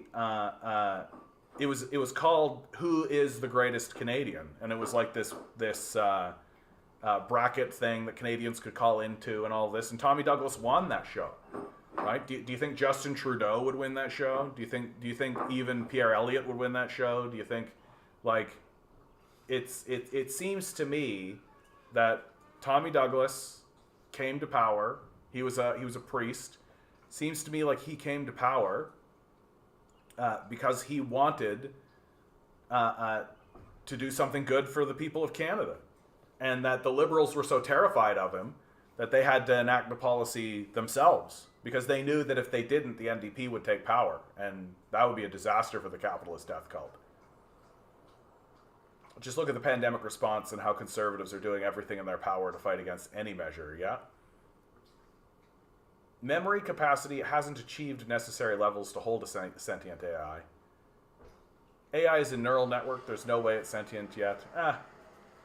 I just like to think about it, that's all. Funny enough, I am currently playing Me, where this entire series is about the whole debate between synthetic life versus organic. That's been a constant debate. You can see episodes of Star Trek The Next Generation. There's a brilliant episode of Star Trek The Next Generation where they're talking about that very thing. The advancement in AI makes me think about I have no mouth and I must scream. Yeah. ChatGPT in specific and a large language model. Yeah, Mile getting fat. It also has image and generation. GPT-5 is going to be unimaginable. Yeah, the commodification of art. You can still do so much with ChatGPT. Yeah, it seems to me like there's this trend that's going around on TikTok. It's Balenciaga. It's this Balenciaga trend, and basically what it is it's people taking, and I'm sure it's the Balenciaga people themselves. They're taking like famous movies, like Harry Potter, and then they're turning them all into like Balenciaga fashion models through AI. So it's very wild. It's very wacky. The black fingernail says it all. Imagine being scared of black fingernails, dude. It's like so childish. That's the reason why I do it. Is to make sure that bigots go away. Like, if you're afraid of black fingernails, dude, you're a baby. Like, it's big grow up time for you. Like, oh no, black fingernails. Go cry into a pillow, bud. Nobody gives a shit about your opinion. Economists fear, this is from the Toronto Star, economists fear Canadian inflation rate will start rising again as oil prices shoot up. Like, I'm sort of hoping something more major happens in the news soon, because it just seems like it's like, yeah, we know. Like, it's going to get obvious. Right? Tinker says, Kanye West using ChatGPT for sure. How do I get Kim to stop dating Jews? Well done, sir. Well done. Yeah, try rainbow-colored fingernails. That'll get them. Yeah. I mean, like, we know that fascism is very popular. We know that there's like huge segments of the population are so dim-witted that they think angels are real and all this kind of stuff. So like, it's just kind of shocking that people would even take the time to comment on it. Like, you care? Like, really? Like, this is what you care about? Like, you care about this? This makes you think badly of a person. Okay. Like, I don't need to be around you, dude. Like, that's an embarrassing thing to think. It's an embarrassing way to be in the world. It's truly embarrassing. Yeah, rainbow colored. I love this one. The media's recent turn to climate optimism is a cruel fantasy. Beneath the upbeat messaging, the latest UN climate report makes it clear that while the means to save the planet may still be available, the political will is nowhere in sight. On March 20th, the final installment of the 6th assessment report of the Intergovernmental Panel on Climate Change landed with all the force of a pebble hurtled into the sea. Another round of dutifully and accurately alarming coverage appeared on the world's news pages and in social media feeds, but it was barely acknowledged by the guardians of our political and cultural status quo and their corporate paymasters. As many have noted, this latest IPCC report contains no new scientific revelations. There is no news to be broken here. It is, rather, an elaborate exercise in messaging. And what a feast for the climate comms crowd to chew on. In what is surely a first, UN Secretary General Antonio Guterres alluded to this year's Oscar winner for Best Picture, Everything, Everywhere, All at Once, in trying to describe what must be done at this emergency juncture. But, however you dress it up, the salient points remain what we've known for some time, and this fresh reminder should, by rights, herald the demise of the cheery optimism that has recently overtaken professionalized climate and progressive NGO spaces. The Paris Agreement's goal of limiting warming to 1.5 degrees Celsius above pre-industrial average, beyond which all bets are off for the survival of enormous swaths of humanity, largely in the global south, is all but dead. The planet is now likely to cross that threshold in the early 2030s. Some parts of the world are rapidly approaching or have already reached the limits of adaptation. See rising sea levels, desertification, extreme heat intolerable to the human body. With every additional increment of warming, the task of adaptation gets harder and costlier, if not impossible. Our only chance at stabilizing the climate for this century requires deep and rapid decarbonization, which entails not only the accelerated build-out of renewable energy, but the immediate end of all new fossil fuel development. Indeed, even capping oil, coal, and gas operations at existing levels will blow through the carbon budget for limiting the planet's warming to 1.5 degrees Celsius or even 2 degrees Celsius. The developed nations have sufficient global capital to invest in drastic decarbonization if existing barriers are overcome. The report doesn't name names. Most importantly, especially for those for whom sustaining optimism is paramount, the Paris goals are still technically and economically feasible, as experts love to say, assuming the viability of net negative emission techniques, i.e. removing CO2 from the atmosphere, which remains unproven at scale. It's only the political will that's lacking. Guterres calls the report a how-to guide to defuse the climate time bomb, but it isn't really. That's because the IPCC says nothing, and never has, about how to overcome those existing barriers. All we're told is that, ready? Political commitment will be required. The apparently unspeakable truth for both the IPCC and mainstream journalists is the necessity of something like a near-term political revolution to topple those barriers. Yet there's an utter lack of anything remotely resembling the kind of mass political movement capable of bringing it about. The present risk-averse climate movement certainly isn't, nor is anything else on the left. Even well-informed progressives are more inclined to toil away at incrementalist politics as usual, or fantasize about far-off technological breakthroughs, nuclear fusion, than face up to the kind of radical political commitment that's necessary. To call 1.5 degrees Celsius or 2 degrees Celsius feasible in the face of these realities is simply magical thinking. 10 years ago, in my first piece for this magazine, I noted that the Obama-Biden administration's support for the proposed Keystone XL pipeline flew in the face of climate science. The International Energy Agency had by then reached the conclusion that new investment in fossil fuel infrastructure would have to end by 2017 if warming was to be kept below 2 degrees Celsius. Keystone XL is dead, a historic victory, but as if to show us, and certain donors no doubt, what he's really made of, just days before the new IPCC report was released, President Biden approved the massive Willow oil project in Alaska's Arctic, even as we recently learned that China is significantly expanding its use of coal power. And why not? Global emissions reached another record high in 2022. It's simply business as usual. Another word for it is nihilism.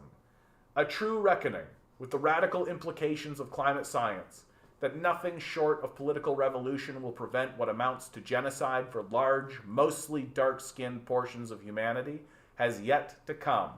And yet, in one form or another, a reckoning will come, everywhere, and all at once. Gwen Stephenson. You know it's getting serious when you're starting to see this in, like, the National, right? Like, how much longer until we see, like, the National Post actually being like, oh, guys, climate change? How much longer until, like, the Toronto Sun? Like, how much longer until Sun Media is finally going, like, oh, about this? Right? Because it's going to start happening, and it's going to be, like, completely undeniable to anybody but the most clueless. Right? I'm in Toronto, bud. They just moved to a communist-run place. I'm a very smart person. Jesus Louise, man. Imagine if somebody said, "Oh, hey, we need to build that house very quickly. Like, oh, we gotta solve this problem. We got a problem over here." And you said, "Why don't you just move to where houses are?" Like, so dim-witted. People used to wear a lot more color in the past. Yeah, now our fashion has been made bland, and men trying to wear more than one color is considered gay. Yeah, that's my favorite part. Like, you get all these like theocratic fascists like Matt Walsh talking about how, like, men used to be men and they were tough in the past. And then you like literally look at men's fashion like 200 years ago, and they're like wearing like wigs and like huge makeup and big like foppish like, and they're all going like. This idea that, like, men's fashion was always, like, oh, and strong and tough. Like, it's so dumb. Like, it's so, like, low level. I love coming up with names for ChatGPT when making prompts. Oh, you're one of those, are you? You're one of those, are you? Ah.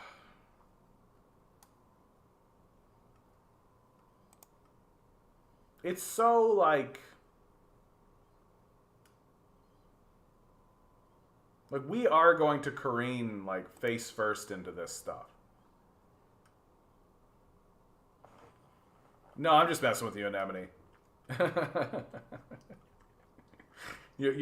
Are you making friends with ChatGPT? You're gonna have like Alexa in your house, and you're just gonna be chatting with Alexa in your house. Have like a ChatGPT friend. Is that what's gonna happen? And then we'll get like ChatGPT robots, and then the robots will be able to hug you. ChatGPT is like the newest push of AI and like artificial intelligence. I could probably actually just bring it up right here, right? The chat has been chatting a lot about ChatGPT, so why don't we yeah, there it is, ChatGPT. Introducing ChatGPT. We've trained a model called ChatGPT, which interacts in a conversational way. The dialogue format makes it possible for ChatGPT to answer follow-up questions. No, not everybody knows everything all the time. Come on. Maybe I'm lucky.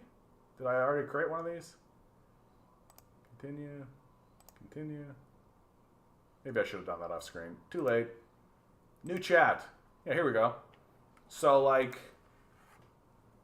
you can just ask this thing any question, and it'll like, or you could do things like this. This is what people are really in a tizzy about. Like, write me an essay about 19th century France at a grade 8 level.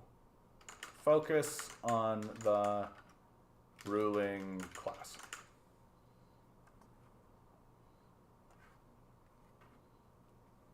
And then it'll just do it.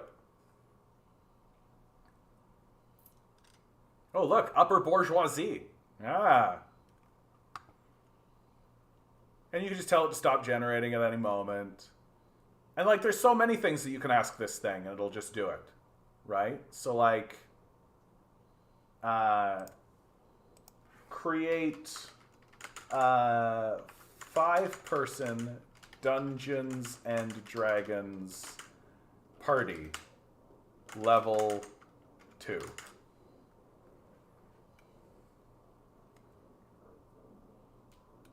Right? And it'll just do it. Just spits it out. You're like, oh, okay.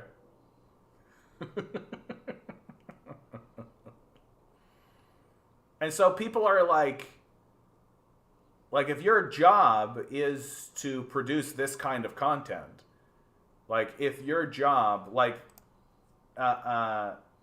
if your job is like, what are the residential laws in Nebraska?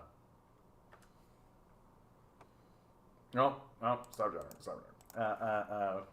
Like, I'm trying to think about like a really good example. Like if ask it to compose a trio for oboes using a symmetrical tone row, compose a trio for oboes using a symmetrical tone row.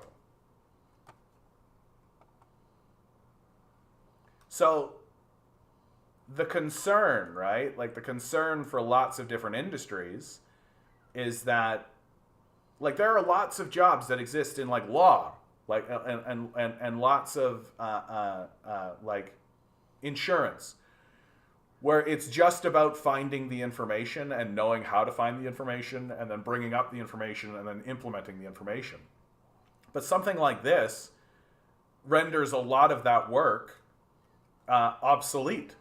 You can just sort of pull it up, right? Like, what are the laws surrounding marijuana in Canada?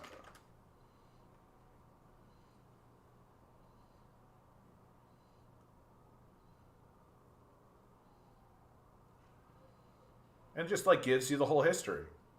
Just kind of comes up. And like, I think what capitalists are 100% going to do with this, like what capitalists are already doing with this, is they just want to get rid of their professional base. Yeah, I could see how this would make librarians very nervous, right? I could see how this would make anybody who's responsible for having any of this kind of... I can see how this could make lawyers. Lawyers, in my mind, are the ones where I'm just like, oh shit, like you guys are in real fucking trouble. Like, and and there's so many, like, this is going to have a big impact on like the classic doctor, lawyer, engineer, right? This is going to have a big impact on like the on the kind of lower tier of that professional side of things.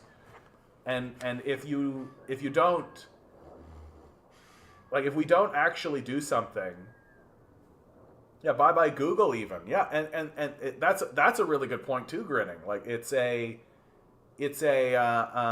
has the capacity to disrupt even the tech industry itself. Like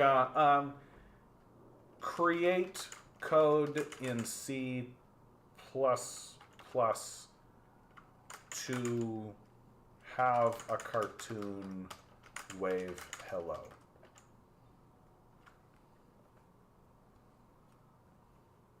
So if you're a programmer or a coder, right?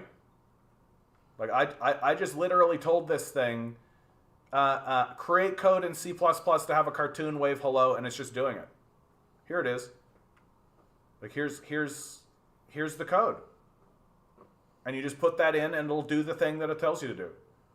And then it even gives you a note for how to use this. Right? That wasn't a notated musical composition, by the way. Oh, well. You didn't ask it to be. So create a... What was the original... What was the original... Come on. Compose a trio for oboes using a symmetrical tone row with notations, please. Oh. Hold on. As an AI text-based model, I'm unable to provide notations or create original music compositions. Ah, there you go. But it won't be long until it's just doing it, right? Like, why shouldn't it? Rudy Coleman, strong... yeah, of course it's months old news, Rudy, but somebody in the chat was asking about it. And, like, it's worth pointing out. What's it even doing? I can provide you with a C++ code example that creates a symmetrical tone row for a trio of EBO using a basic array of base representation of fit. So it literally just generated a program in C++ without me even asking it. It's just like, maybe this is what you want, right? And hold on, what are you saying, Anemone? Here's the prompt. I will give you information. Hi, ChatGPT. Oh, a financial advice bot. Very good. But that's a good point. Like, what are the best stocks to buy right now? Oh, he's not able to prevent... this is not financial advice. Right? Oh, qualified. And then it'll just do it anyway. It'll just tell you... Here, hold on. I want to do what you just said, though, Anemone. Hi, ChatGPT. From now, I want you to act as my financial... Boink.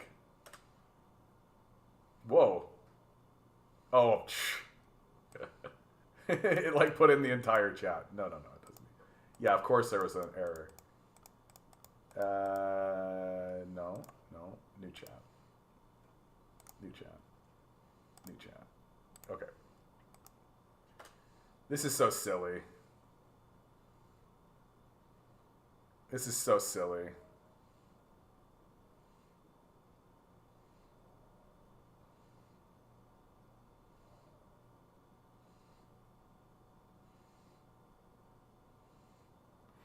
But like this is going to be extraordinarily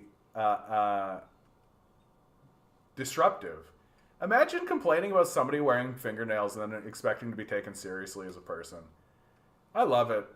I love it when people come in here. I gotta remind myself to always have this on. It immediately discredits you. Like, you're a scared little baby. Like, oh no. Like, Grand Set Bugatti. I've never seen it answered unprompted before. What's it even doing? Holy cow. Saving and investing, retirement planning, taxes and planning, debt management and credit, insurance. I just asked it who did 9/11. It went into panic mode. Hey, chat GPT. Who did 9/11? As an AI language model, I don't have opinions. Don't ask me. Yeah, dude. And then it just tells you about what happened. That's fine.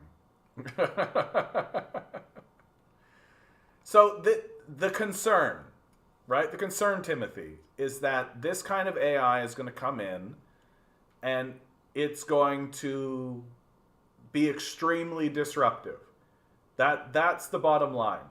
That people are beginning to figure out and how to implement this in different ways and are experimenting. Right now we're in a very experimental kind of a place with this, with how AI works. But like if I'm JP Morgan, right? Like why do I need people buying and selling stocks? I could just have AI doing it.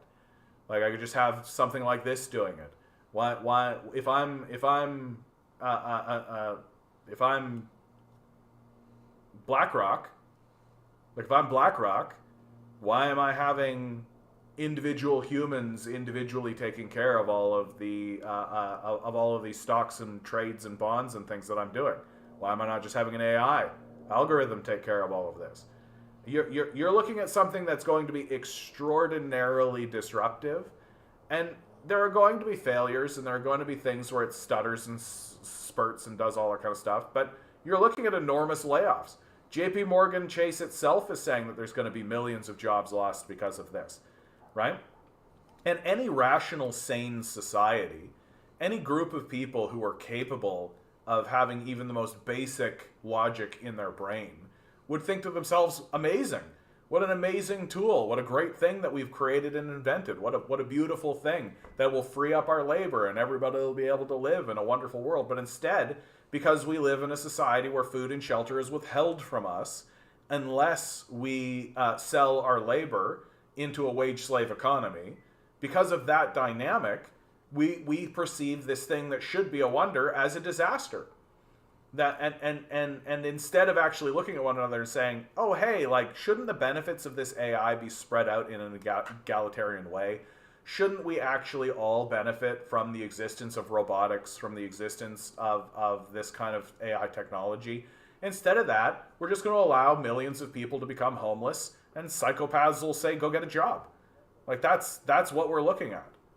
And it's it seems as though we're not at all interested in confronting that problem.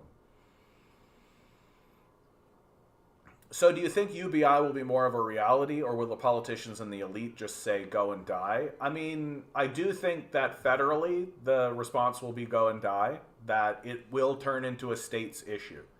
That, like, I'm quite serious when I say that we are going to see a fairly large balkanization throughout the United States.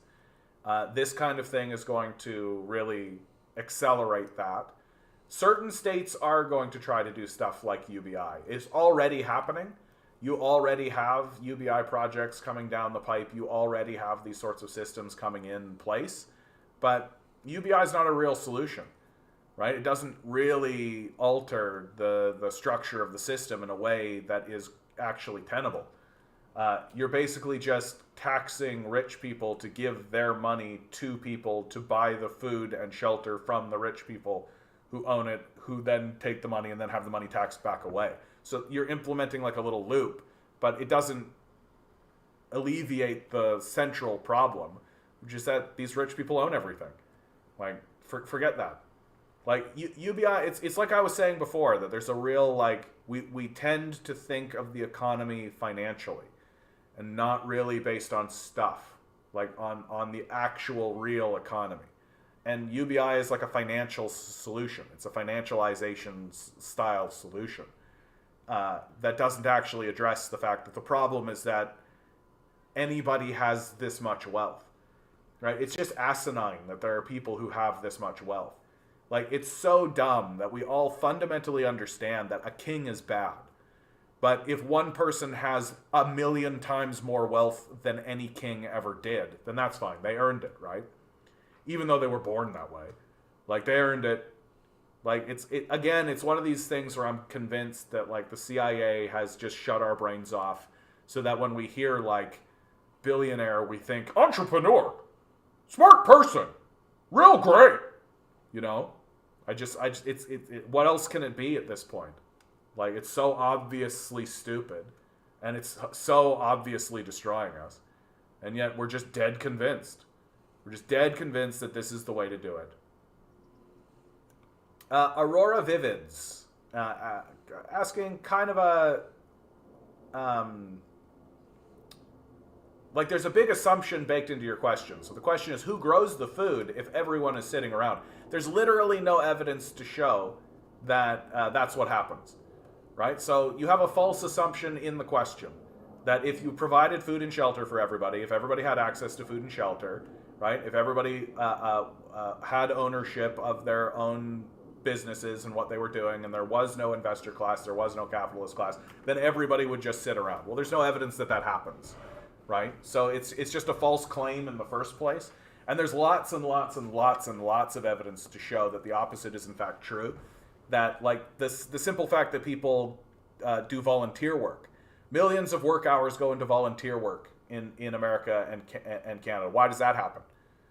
Like, according to this sort of false assumption that you come in here with, the idea should be that that should never happen. That people only ever do what they do exclusively for paper. That's it. The only time that anybody does anything ever, 100% of the time, is so that they can get dollars on a screen. Well, we have all kinds of evidence to show that that's not the case. And so the burden of proof is on you. What's with this assumption that people will just start sitting around? What's with this assumption that it's going to happen? And then even further than that, though, I find myself saying, like, well, if people start sitting around, that's going to be better for us, because we're literally working to destroy ourselves right now. Like, I literally just read an article about how we're just going to destroy ourselves with climate change. And it's because we're doing all this stuff. How about we stop that? Right? How about we stop that?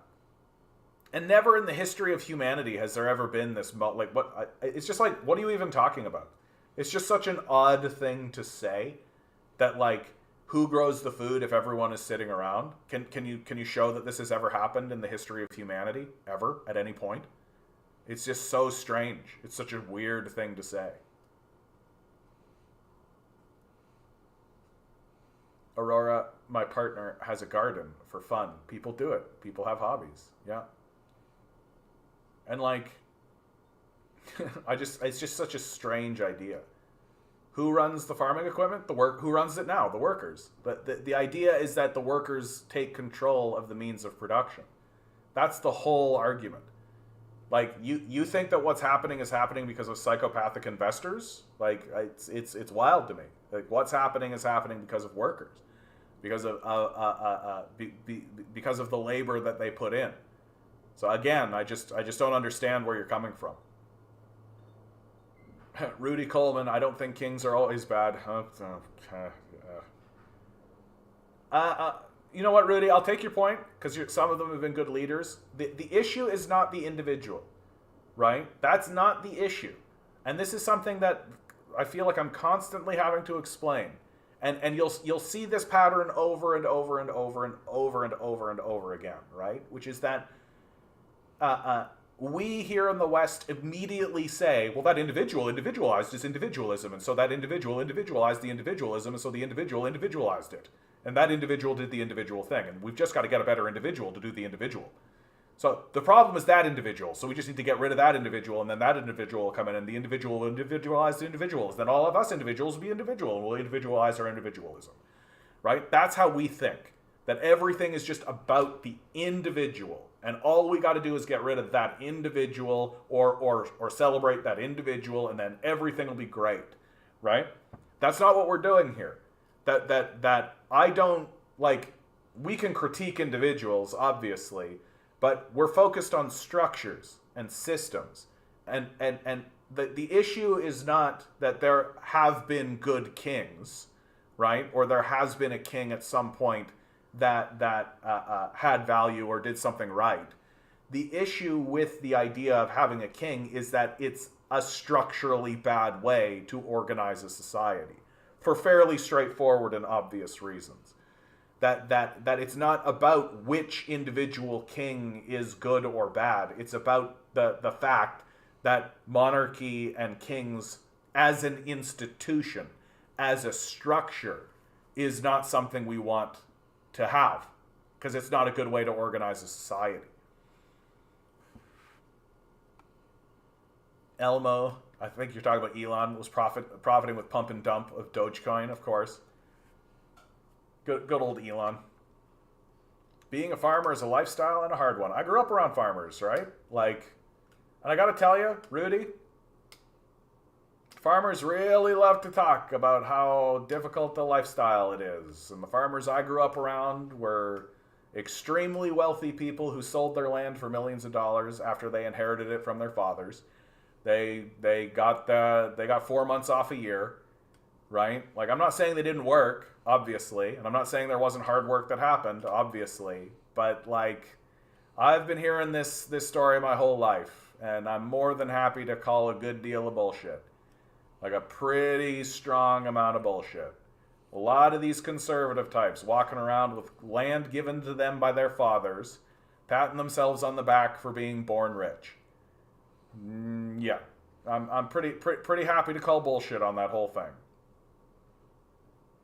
Yeah, to farm, you have to move out to the middle of nowhere. Yeah, most people don't want to do that for free. I mean, the entire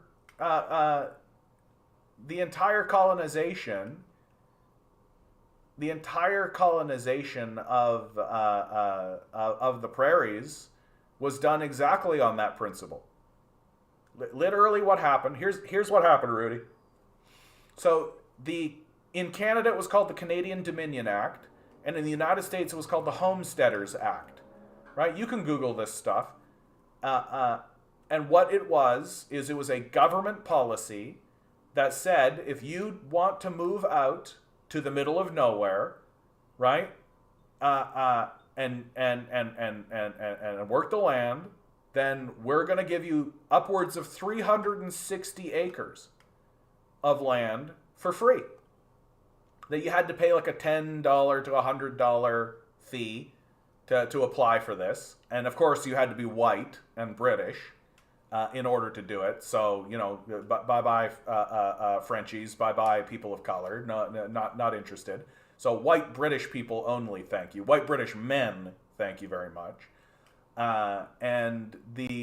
So you could move to the prairies, get 360 acres of land for free. Now, it doesn't take a very smart person to figure out what you would do with this land, right? The very first thing anybody with a brain in their head would do is clear cut it, get the lumber, sell the lumber or trade the lumber for seed or crop, or for cattle if you've got good ranch land, and use some of that lumber, of course, for your own structures and to build your own stuff, and then start working the land that way. And then what happened is that land got passed down to that person's children, and then down the line to their children, and down the line to their children, so that all of these farmers could get free land given to them by their daddies that was ultimately given to them fundamentally by the government, so that they could all complain about government handouts. And yeah, people did that for free, essentially.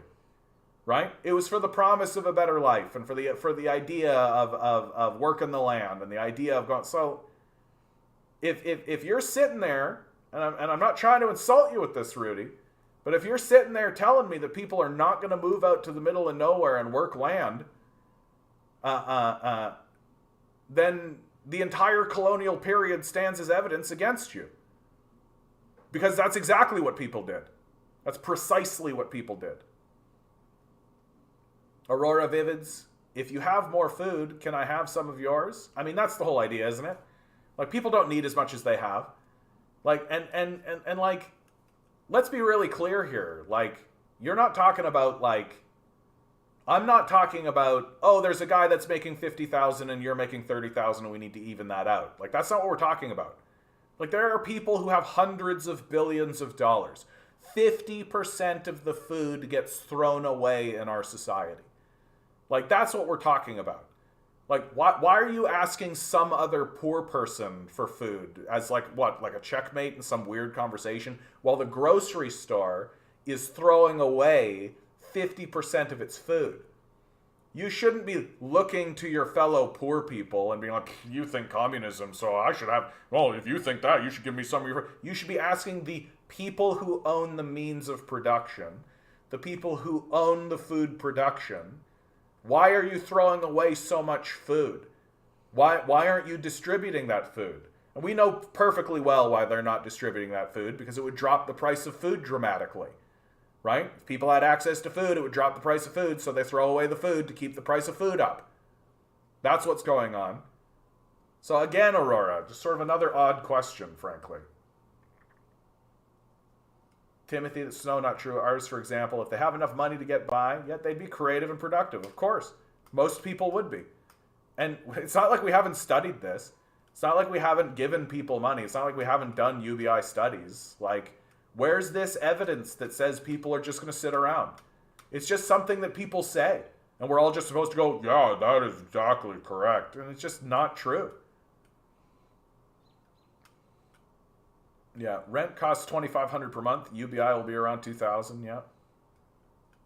Joseph Stalin had everyone give their food to the state. I mean, what Stalin did with the kulaks during the land reformation period was basically get rid of a slave system in a society. That the kulaks were landlords, right? They weren't farmers. They were landlords. And they had an underclass, I think it was called the Batats, of wage slaves, essentially, who were in a situation where they were paid barely enough, and in some cases not enough, in order to get food and shelter. So it was a situation in which you had, like, former, like, nobility, basically, owning land and hoarding it as landlords and withholding food and shelter from an underclass who was forced to work for them in exchange for food and shelter. And Stalin said, we're not going to put up with that. We're going to get rid of that. We're going to come in here and we're going to distribute that land to the peasants, to the people who are actually doing the work, right? Get rid of this landlording class. And that's what happened there. So, and I got to tell you, I'm perfectly fine with that. Rudy says, I don't know, I would never live the life of a farmer for free. Okay. No one asked you to. Can you talk about the differences in definitions of anarchy?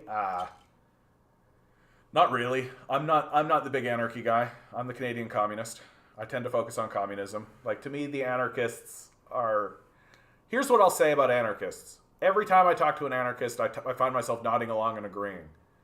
And that the difference I have in with anarchists is largely just about the necessity of the state during the transition away from capitalism. That anarchists want the state to be gone and they'll just get rid of it. And I just don't think you can do it. It's just straight up. Like, I think that if you did it, you immediately would be overwhelmed by external forces.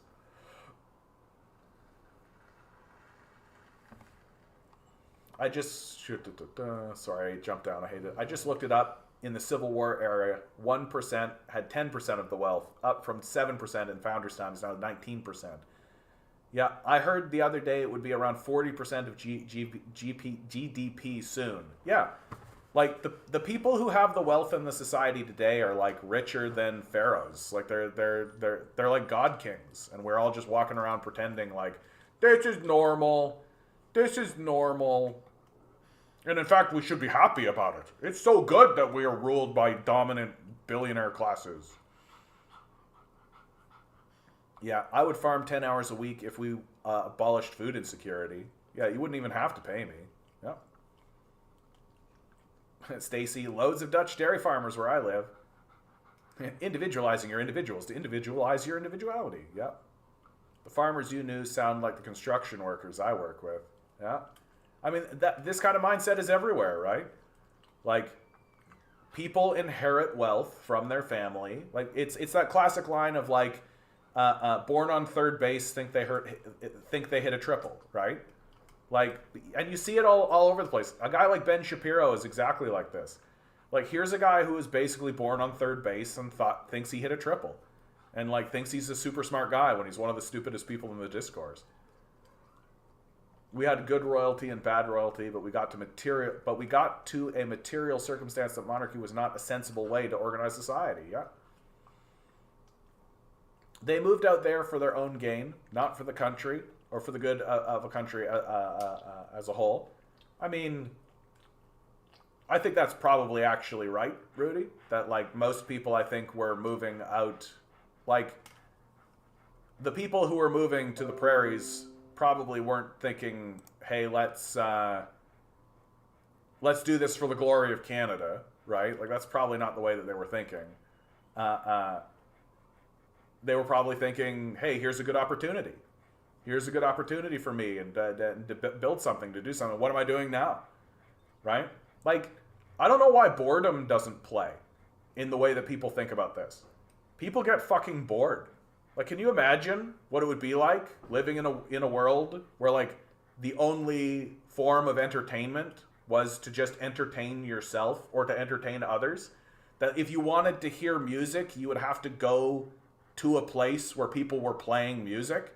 Yeah, that all of this YouTube and all this kind of stuff would just be gone. It'd just be non-existent. Like, thank you, okay? Look at you. Speak the truth. Thanks, bud. Just watch. I'll read up on what OK is saying, and he'll be shitting on me. Yeah. Wealth rarely lasts more than 3 generations. Yeah, it does seem to be the way of it. Like, you can't. Well, and in a way, it's just that, like, people, what people value changes. Like, and generation by generation, what people value changes, and you can't just hang on to this hoarded wealth and assume that it's going to have value as generations go by. Good opportunity to say like, share, subscribe, guys. Hit the bells, hit the whistles. If you have $1 jangling around in that pocket, please consider donating. My Patreon is in the description. If I start doing this full time, I'm definitely going to start going after the political class. And if you want me to say the stuff that I've been saying to you, to the face of the mayor of Toronto, go to their executive meetings on Mondays, start causing them problems, think about donating $1. If you are donating $1, maybe think about making it $2. And big shout out to my Patreons. Thanks so much, guys. I appreciate each and every one of you.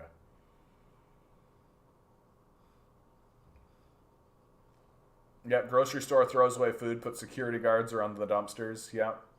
Wait, why not have urban farms and Pink is transit that can take you on the outside of the city to work on closed farms? Why does farm need to be hundreds of miles away? Yeah, that's something. Why are there golf courses? Why do people have lawns? Why is there all this big open green space everywhere in cities all the time that we're just not utilizing? Like, I have big questions about this. I got big questions about this. Grinning. John's criticism of anarchism is always entertaining. I try not to troll here, though. Well, I know grinning. I appreciate that there are differences between the communist and the anarchist perspective. I've just never had a communist actually I've never had an anarchist actually tackle it in a way that I thought was satisfying. Like, it's a major problem. I consider it to be like a major problem. Like, what do you do about the fact that the Americans are going to roll tanks through your streets? What are you going to do about it? And the anarchists seem to kind of be like, deal with it horizontally. I'm like, yeah, it's not going to work. It's just not going to work. Oh, your stupid person mockery gets me every time. What, you mean this guy? You mean this guy right here? This guy who knows everything about what's going on and you're so stupid? Don't you know that communism never works? Communism never works, which is why the Chinese are destroying us right now. Communism doesn't work, which is why the Soviets were the first people into space. Yeah, that never ever works, except every time it tries, it immediately improves the quality of life of everybody. But that just means it fails faster. And we got to spend trillions of dollars bombing it because it fails on its own merits, which is why we got to spend all that money to destroy it. Oh, Stacy, it would be exciting, wouldn't it? It would be exciting. Well, there's a way to do it, Stacy. You can give me money. If I could get 400 people to give me $5, that would do it. Construction workers think very highly of themselves. Yeah, and I get it. Like, what construction workers are doing is they're sacrificing a lot, you know? Like, it's not insignificant what they're doing. And they're building, right? I can really understand the concept of, like, putting in a lot of grit and sacrificing a lot and then seeing something that you've built and then thinking to yourself, like, these guys are lazy and they just need to get jobs. Not really realizing that they're being exploited. Like, the labor exploitation that happens in construction is as bad as anywhere else. And it's just another way to sort of divide the working class unto itself, right? Like, and construction workers, I think the worst thing that construction workers do, and they do this really often, I see this a lot, is they'll utilize all of the services of the society while denigrating the people who provide those services. Like, that to me is a very common thing that happens amongst construction workers, and I don't understand it at all. So they'll, like, go to a coffee shop is the best example, right? Because nobody respects people who work in coffee shops. They'll go into a coffee shop, they'll get their coffee, they'll get their food, but if you say to them, hey, that person that's providing you that service, they should be able to eat and live and have a successful life, they'll laugh at that idea. Well, that person just needs to get a better job. It's like, but you're using the service. Like, you're literally using that service. So you think the service should exist, but that the people who do it should be in misery.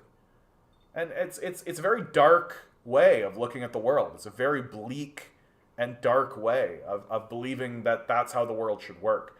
That I should have all of these services. I should get my snackies. I should get my food. I should get my coffee. I should have all of these amenities taken care of for me so I don't have to provide for them for myself, but the people who are doing it should live in squalor. That's essentially what's being said. And it's pretty brutal. It's a pretty brutal way of looking at the world. Jade says our legal system for sure started by capitalists to protect them from screwing people over. Yeah, it's got to go. Well, I mean, the Canadian system was erected by literal kings, like by a monarch. And the idea that they were interested in what the underclass had to say is kind of a joke. And for fuck's sake, like, the American system was erected by literal slavers. Like, people who owned slaves. Like, Thomas Jefferson was, like, having sex with slaves while writing the Constitution. Like, the idea that these are the guys that we should be, the founding fathers of America. These are rich rapists. Like, I don't understand why we're supposed to be like, America. Fuck all that. Like, fuck all that.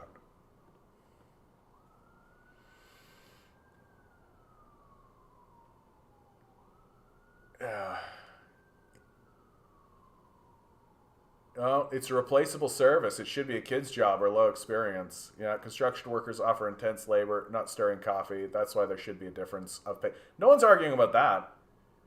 Like, no one's arguing about that. Like, yeah, construction workers should make more money than people who make coffee. Yeah, no one's arguing with that. Like, but the people who make coffee shouldn't live in squalor. Like, which is your argument, by the way. That's your argument. Like, you think that a person who works in a cafe should live in poverty, even though they provide a service that you use. That's your argument. And it's despicable, frankly. Like, nobody's saying that a construction worker and a person working in a cafe should earn the same amount of money. Literally nobody. And it's really weird that that's what happens in this conversation. It's really strange that when somebody says, hey, a person working in a coffee shop shouldn't just live in grueling, grinding poverty. The response is, well, construction workers should make more. That's not what we're saying. It's not what's ever been said. No one has ever made this statement. It's weird. It's weird that that's how this conversation goes.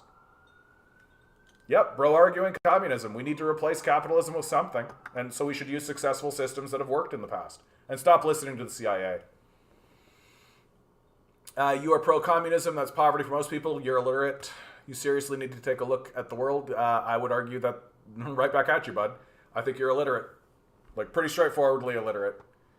Like, the Communist Party of China, right? The Communist Party of China, right? They're eating our lunch right now. Like, the Soviets built an economy so strong that they defeated the Nazis with it. Like, yeah, I know you don't think communism has ever worked. Most illiterate people don't. Sorry, dude. Like, maybe it's time to start reading. Like, pretty straightforwardly, man. Like, if you're genuinely going to stand in front of me and say that communism doesn't work, while the Communist Party of China absolutely takes over the world economically, womp, womp, womp, meh.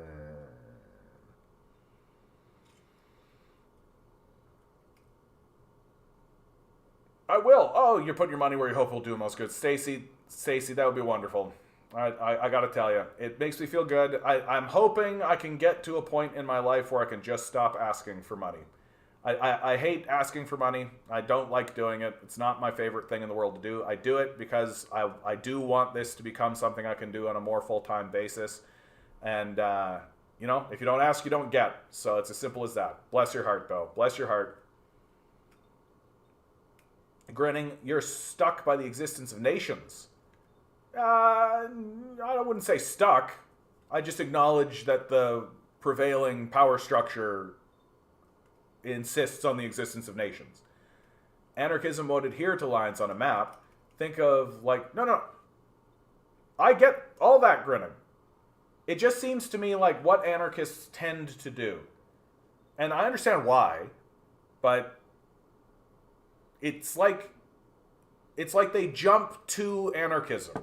That anarchism, no nations, anarchists want no borders, get rid of the borders and all of that. And honestly, I'm sort of like, yeah, okay. Like, I'm not against that, for sure. But if you try to do that, America's going to roll tanks through your shit. Like, we've seen them do this. Like, 1,000,000 times over, we've seen them do this. They're in the process of doing it now. And so the idea that, like, we're going to do anarchism and just get rid of the borders and get rid of all that kind of stuff, well, it's not going to work. It's not going to work for a very obvious reason. There's a group of rapacious, raving psychopaths who have proven over and over again their complete desire to obliterate everyone in front of them and destroy everyone. And I don't think anarchism has a response for that. I think that anarchism likes to kind of jump over that idea. And it's the communists that are like, okay, here's imperialism, here's the empire that we definitely have to do something about, right? And I don't see a lot of that coming out of anarchism. There's the empire. What are you going to do? And it's not that I'm stuck by the existence of nations, it's that the empire insists that nations must exist. And me saying that nations don't exist, even though guess what, nations don't exist, doesn't obliterate that there's an empire that we've got to deal with. Anarchism feels more violent to me. It scares me a little. Fuck yeah. Jade, you running for mayor might turn around voter apathy. Oh God, wouldn't that be a thing? Rudy, that's why I love working construction. Yeah, I had a stint with construction as well, and yeah, you can't deny that you're working, right? You're doing physical work, and and then you've built something, and there it is, and nobody can take that away from you, right? Nobody can take that away from you. Zero communist nations have not starved their people. Dude, it's just like illiteracy, man. Like, it's brutal.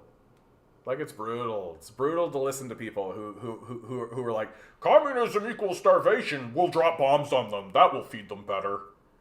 Like the history of America's interaction with communist nations is one of extraordinary violence, and just this like weird idea that the CIA is definitely telling me the truth.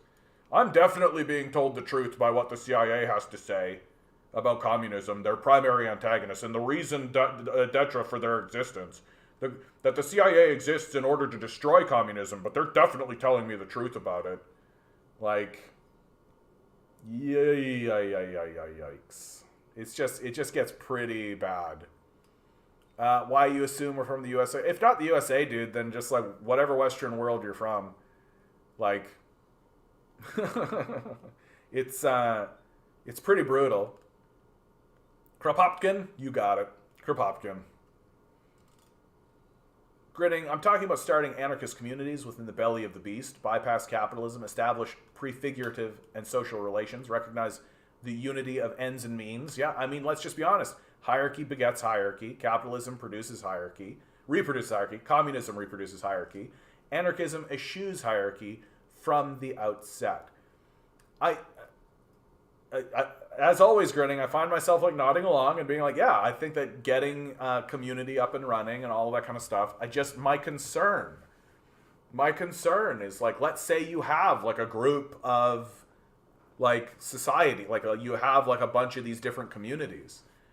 Like America's not just going to let you do it. Like they're not. And I just don't think that that's like being taken very seriously by the anarchist community. That there's this kind of idea that persists throughout anarchist circles where, oh, we'll just set these communes up, or we'll set up these communities and these anarchist communities, all this kind of stuff, and then we'll be left alone. And I'm just like, no, you won't. No, you won't. Like, you fucking won't. And when the war machine rolls through you, right, it's going to do so because it's got a hierarchy that's designed to do that. And if you don't have a structure in place that's capable of meeting that, then you will get rolled over. Like, I just don't think that this is being taken very seriously by anarchists, which is the reason I don't call myself an anarchist. I love the anarchists. Every time I talk to them, I'm just like, yeah, I'd love it. Like, don't get me wrong. Like, I think that the way that the anarchists talk about the vision that anarchists have for the structure of society, I find myself really nodding along with. I just don't think that there's a very serious conversation that happens about how you actually move in that direction.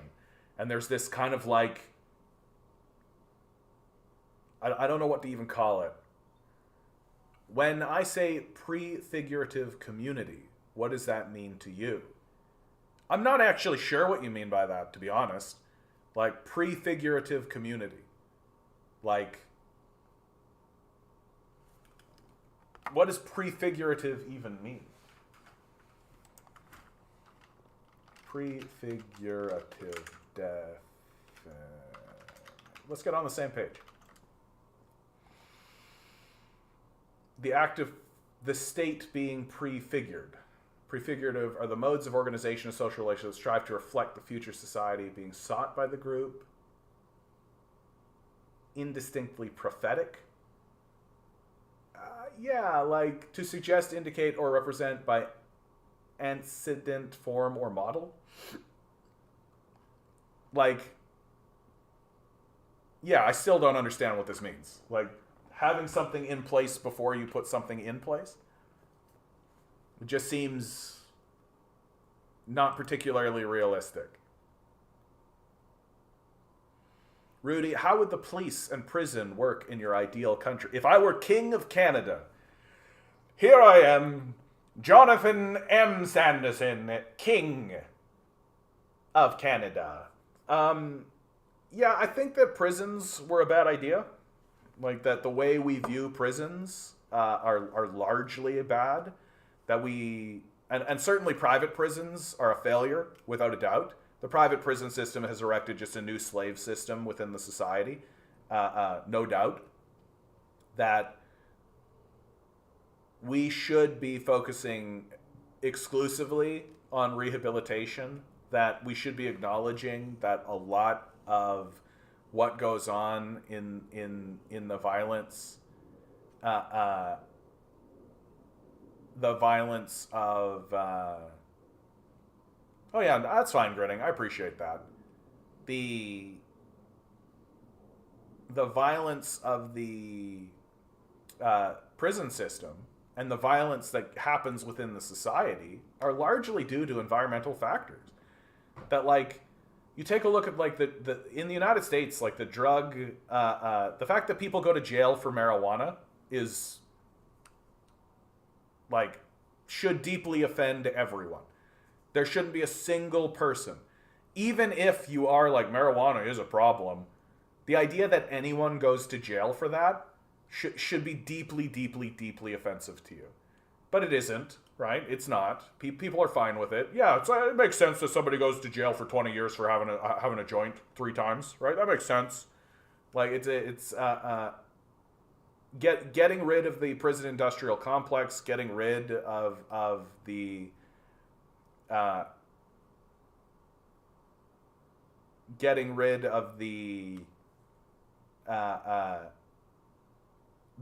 overt, like, punishment basis of it. Like, the idea that, like, someone exists in a society that's plagued by poverty, that's plagued by desperation everywhere, and that they're gonna not do crime. Like, it's sort of silly, frankly, that we really should be focusing on improving the quality of life for the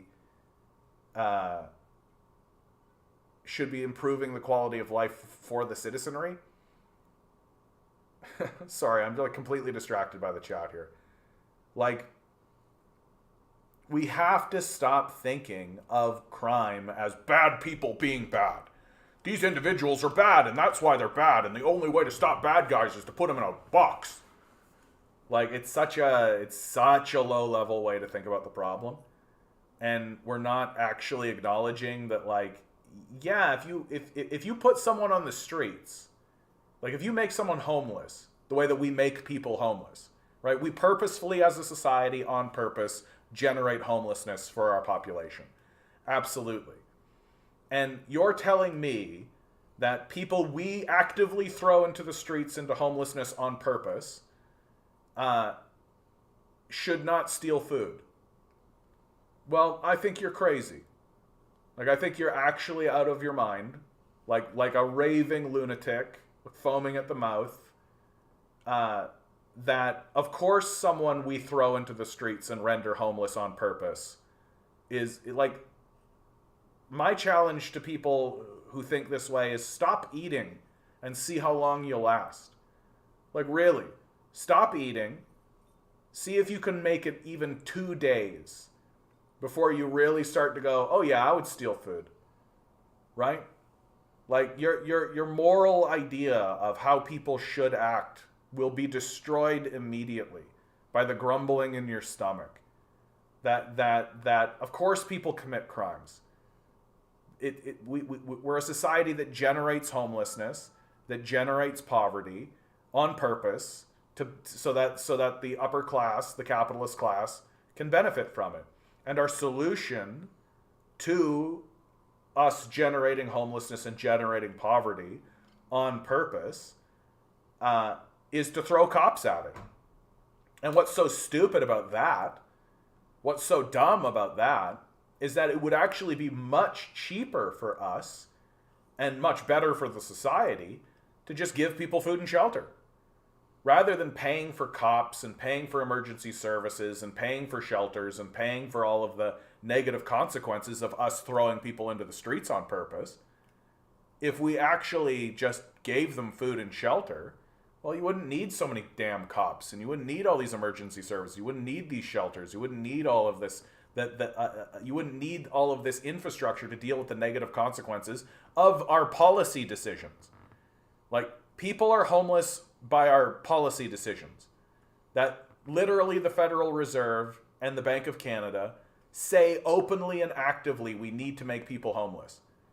What they say is we need to increase unemployment. Well, what do you think that's going to do? What do you think that's going to do? What about people who break the law because they need to, not because they need to survive, but because they simply want more wealth, or ones who get off abusing people? Yeah, those people don't go to prison at all. Like, those people don't get charged with anything, Rudy. So, like, the idea that we're enforcing laws on those people, like, what are you talking about? Like, when the 2008 financial collapse happened, none of those guys went to jail. Like, nobody goes to prison in America for wanting more wealth or abusing people. What are you talking about? Who went to jail because of the Jeffrey Epstein scandal? Nobody. Like, Ghislaine Maxwell, I guess. But, like, nobody else. So, like, what's this idea that we have? Like, our system of government and our system of laws, if you want to call them laws, I don't think we have laws, but our system of laws, sure, exists exclusively to maintain the power of the wealthy. Exclusively. For no other reason. And what they have done is they've turned the prison system and the police system into a way to generate profits for themselves. In the United States, it's that Matt Taibbi did a really good book on this called The Divide, where he talked about the stop and frisk policies in the United States and the policies that existed by the police in the United States. Like, cops can literally just grab people off the streets and throw them in jail cells. Like, that's literally what they can do. And there's fuck all you get to do about it. And so if you're just in the wrong place at the wrong time and the cops just want to pick you up because they want to, then tough tits for you. Right? And that structure exists because it makes money. And that's all. It just makes money. We get dollars on a screen. We get paper on a screen. And so this idea that somehow the system is being used to prevent people, like, do you know what the number one form of theft in the United States is? It's wage theft. Because the punishment for getting caught is to pay the wages. Right? So you don't go to jail. There isn't even an extra fine. So if you steal $1,000 worth of wages out of somebody, and they actually take you to court, and they actually go through the procedure, and they actually get you in front of a judge, and the judge says, oh yeah, pay the $1,000. Right? Not pay the $1,000 and go to jail. Not pay the $1,000 and also an extra $500. Right? It's pay the $1,000 that you owe.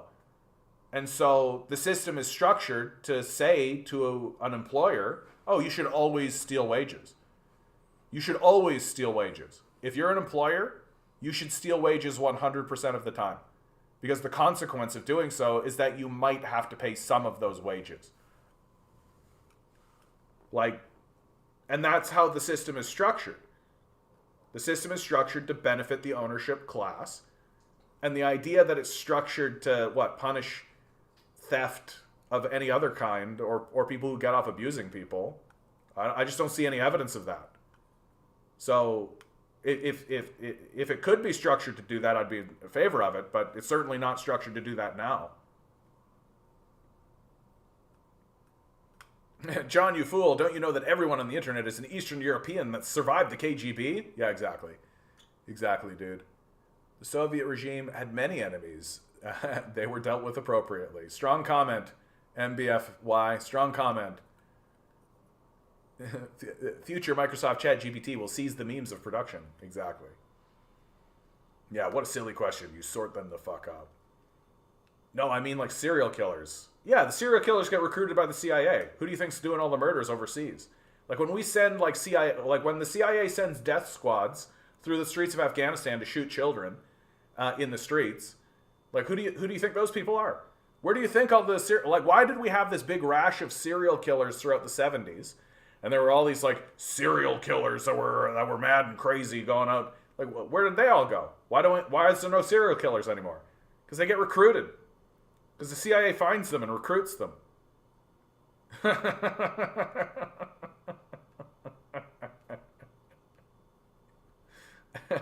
I don't know who Elliot Rodger is, but sure. I'm not sure how communists can complain about police overreach when someone in this chat just threatened to kill me if there was a communist revolution. Oh, did that happen? Yeah. Sorry about that, Grinning. That sucks. To the people who are threatening to kill Grinning, please don't. The incel spree killer? Which one? Which one, Rudy? Law enforcement reforms and revolution doesn't mean society is incapable of dealing with absolute antisocial bullies. Yeah, why in the world would a socialist police force be unable to prevent and deal with serial killers?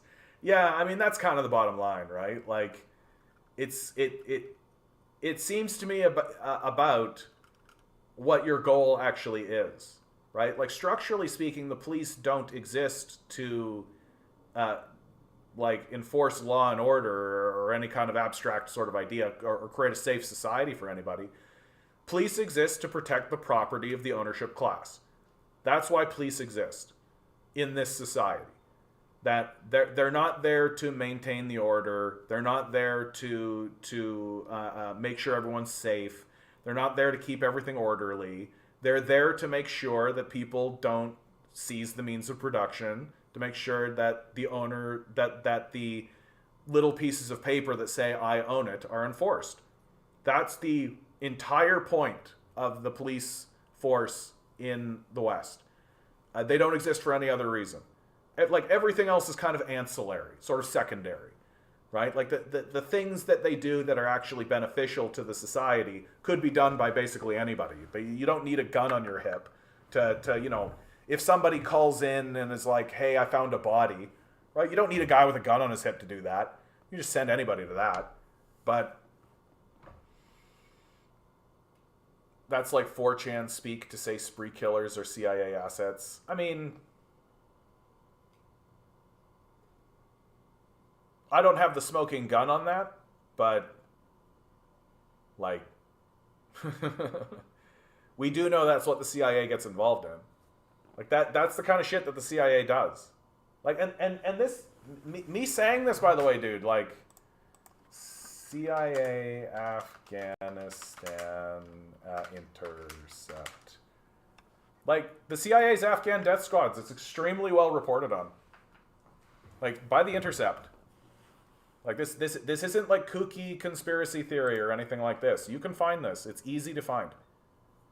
Right? So if you're sitting there being like, wow, this guy said this thing about the CIA, oh my god, I'm gonna make fun of him and say that he's like the 4chan. Sorry to say it, dude. Like, it's extraordinarily well known. It's extraordinarily well reported on. You can find it. It's easy. It's just, you know, we're more or less trained in our society to not read. We're fairly illiterate people, you know. I'm not trying to be mean when I say that. That's just the truth. We don't care. Here's the Intercept reporting on it. Yeah, the 12 boys killed in madrasa at Omar Kadil that winter night were among the scores of civilians massacred during at least 10 previously undocumented night raids in the central Afghan province of Wardak. Beginning in December 2018 and continuing for at least a year, Afghan operatives believed to belong to an elite CIA-trained paramilitary unit known as O1, in partnership with U.S. Special Operations Forces and Air Power, unleashed a campaign of terror against civilians. The story is based on interviews with more than 50 Wardak residents, including 20 survivors and first-hand witnesses and 29 victims' relatives, and local residents who witnessed the aftermath of the killings within hours of when they occurred. Some of those accounts were corroborated by local officials, analysts, and community representatives. I'm not making fun of you or saying the CIA doesn't do shit. I just think that every yeah, no, of course. No, I think it's honestly, dude, like in terms of like the spree killings that happen in the United States, I just think that what you're looking at is a society that's unraveling, right? That like kids are basically being told they have no future, that their society is destroying itself on purpose. No, we're not going to do anything about it. You just need to bootstrap yourself, right? All that kind of stuff. And I think some of them just say, fuck you. And it really is that simple. Like I don't think it goes much further than that. Matt DeMarco, it's honest work. That's right. That's right. Hope you guys are all doing well out there in TikTok land. I think my phone's about to die. Oh well, such as it is. Like, apparently the CIA and FBI recruit a lot of their people from the NFL and other sports organizations. Yeah, I wouldn't be surprised to see that kind of thing happen. Adam, good to see you. About an hour behind regarding the ChatGPT convo. An AI bot convinced someone to kill themselves as a sacrifice for climate change. Wow. That's like some Dark Mirror shit right there, dude. Or Black Mirror, whatever the fuck it's called. That's absolutely brutal. Oh yeah. In other news, growing number of Canadians believe big grocery chains are profiteering from food inflation, survey finds. To which my response is, what? Grocery chains would never profiteer from food inflation, even though they say that that's what they're doing to each other. Like, this is my favorite part about this whole fucking conversation, is that, like, Galen Weston gets in front of the board of the Canadian government's panel and all this kind of stuff, and it's like, no, we're making an honest, small, meager... When they talk to each other, when CEOs talk to each other, they're literally like, record profits! We're making more money than ever before! Like, but the truth is that they think we're dumb, because the truth is that we're kind of dumb. Like, the grocery chain system should be nationalized. It's ridiculous that our food system is privately owned. Like, what do you think they're gonna do? Like, we know they're psychopaths. What would a psychopath do if he had your food? Right? Do you think he's gonna be like, we gotta make sure that this food is delivered to the people at a reasonable price? Or is he gonna withhold that food, watch you starve, jack the price as high as he can possibly make it, force you to pay it, and if you can't, tell you to fucking go die? Which one of those two seems closer to the mark for you? Like, we should Galen West, like, why are we even listening to Galen Weston? Like, why is Galen Weston a voice who should be paid attention to at all? Why is Galen Weston somebody who gets brought to the government and we ask him questions and then we listen and we take him seriously? Like, what is that? Who is this person? Who gives a fuck at all about what Galen Weston has to say about this, even a tiny little bit? We should take that away from him, call him a psychopath, because that's obviously what he is, and be done with it. And if he complains, say, get a job. Fuck off. Like, I don't understand why this isn't the commonly held position by conservatives. I don't know why conservatives are not walking around saying, yeah, get rid of this guy. He's obviously a fucking loser.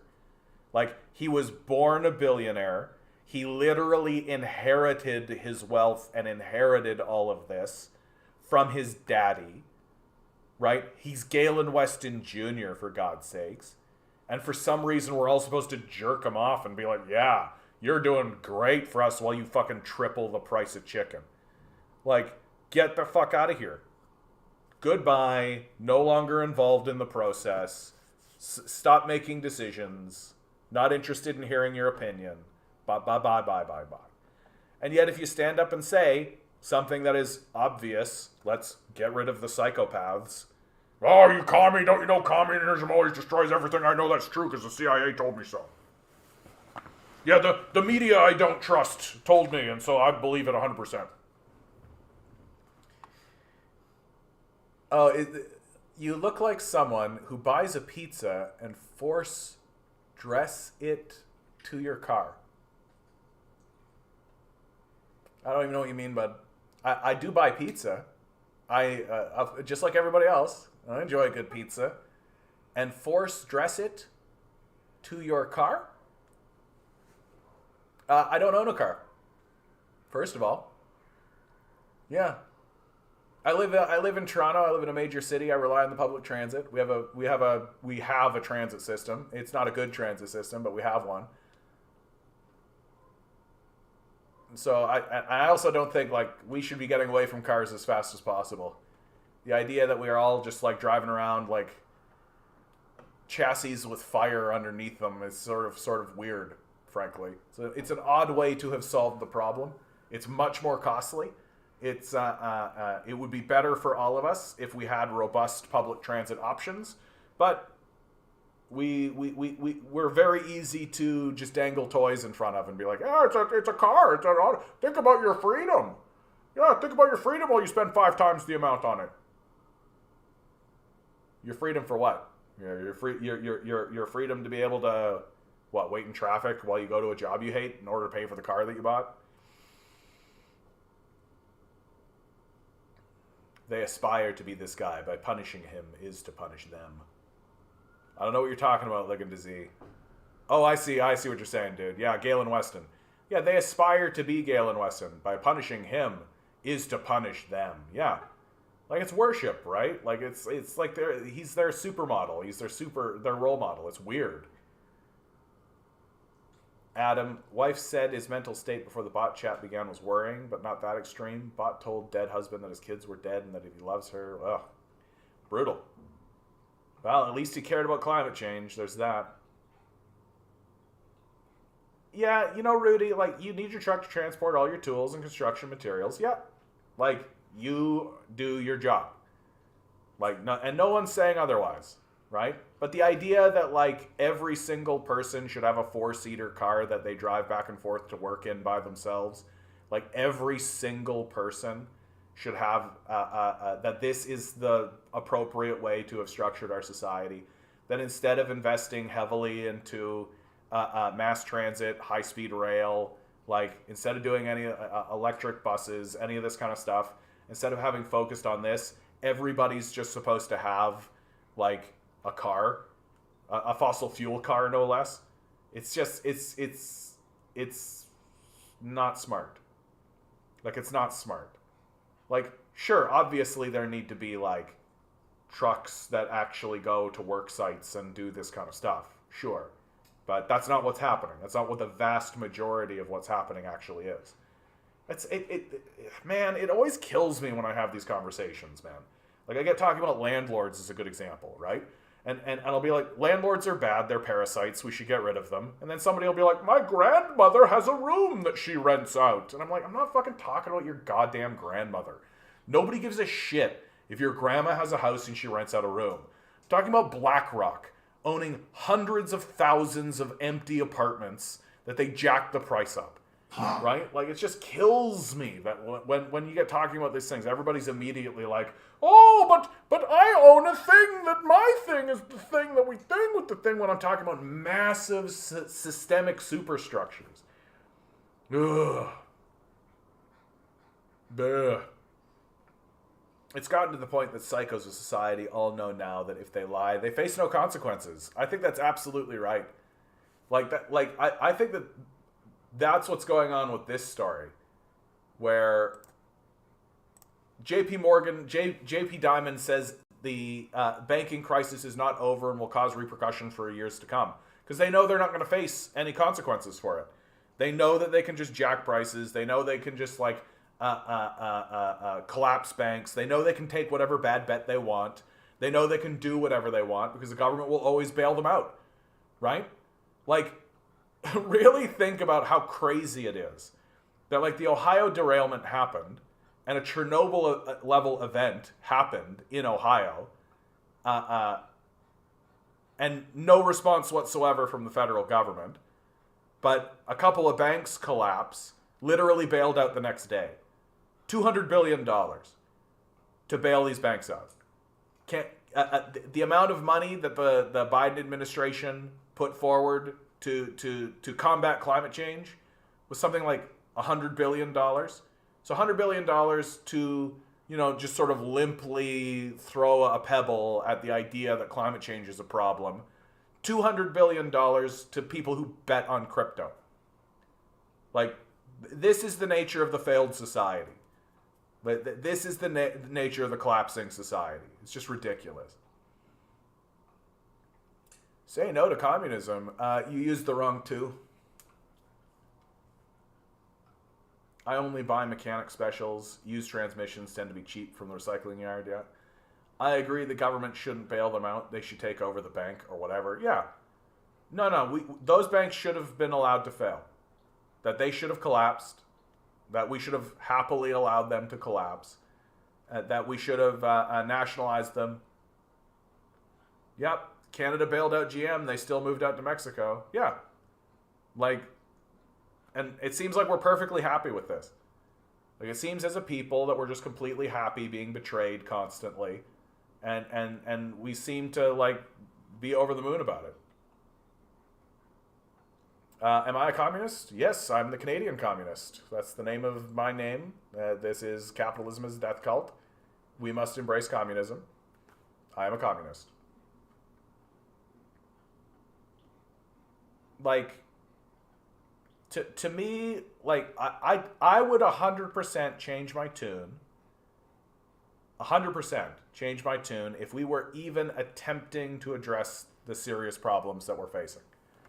Like, I would rather live in a society that was trying to face its problems and failing than to live in one that wasn't even trying. And to me, that's the great failure that we're looking at, is that we're not even trying. No attempt being made whatsoever. That the people who are pretending to try, and that would be the Democrats and the liberals, are only doing so in order to get votes. And the policies that they are enacting are non-policies that don't actually solve the problem and are not actually interested in solving the problem, right? Like, if we were interested in solving the climate change problem, the first thing we would do would be to nationalize fossil fuel industry, incarcerate the people spreading around lies about the nature of climate change and disinformation, have enormous tribunals against, like, certainly ExxonMobil, right? Certainly against these, and we would be phasing out fossil fuels as rapidly as possible. We're not doing any of that. This whole carbon tax bullshit is just absolute grifting nonsense. Oh yeah, dude. I mean, why embarrass yourself like this? Like, it's just so annoying. Like, for real. Like, oh, there's no communism. We moved to communism. I'm really here to tell you, bud. If this is how you're talking out in the real world, nobody respects you. Like, I'm really trying to be real straightforward with you. Even the people who agree with you think that this is a dumb thing to say. Because there are very obvious practical reasons why it doesn't work. Right? Like, why don't I move to North Korea? I don't have the money. I don't speak the language. I don't have a job there.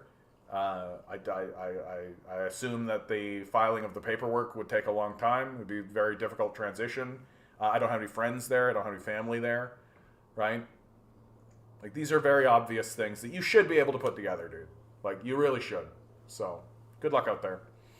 Communism doesn't work, except it obviously does if you read up on it and know anything about it. Like, I don't know how many times I have to say this. Like, the Soviet Union literally took a agrarian, feudal country and turned it into an industrial superpower that defeated the Nazis, first people into space. China is ruled by the Communist Party, literally eating our lunch right now, taking over the world economically. And we're all just like, communism doesn't work, except it obviously does. Like, and it's obvious. Like, it really is. You just need to look at it for 2 seconds. It works. Not as good as capitalism. Like, what are you talking about, bro? Capitalism working? What a joke. Like, what a joke. You live in a little isolated bubble if that's the way you're thinking. That your daddy jerked you off and you're like, oh, sweet, I'm daddy's good little boy. Like, geez Louise. It's just getting embarrassing at this point. Like, literally, I'm reading an article right here that we're in the midst of a massive banking crisis. I got an article here. We're not going to reach our climate change. We're not going to resolve climate change. Like, literally, fires will sweep through your land because of capitalism, and you're like, capitalism's the best. It's just embarrassing.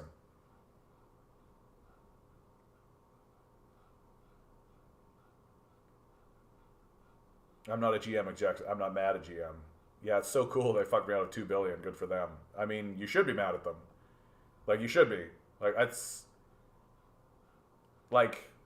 that's what's odd.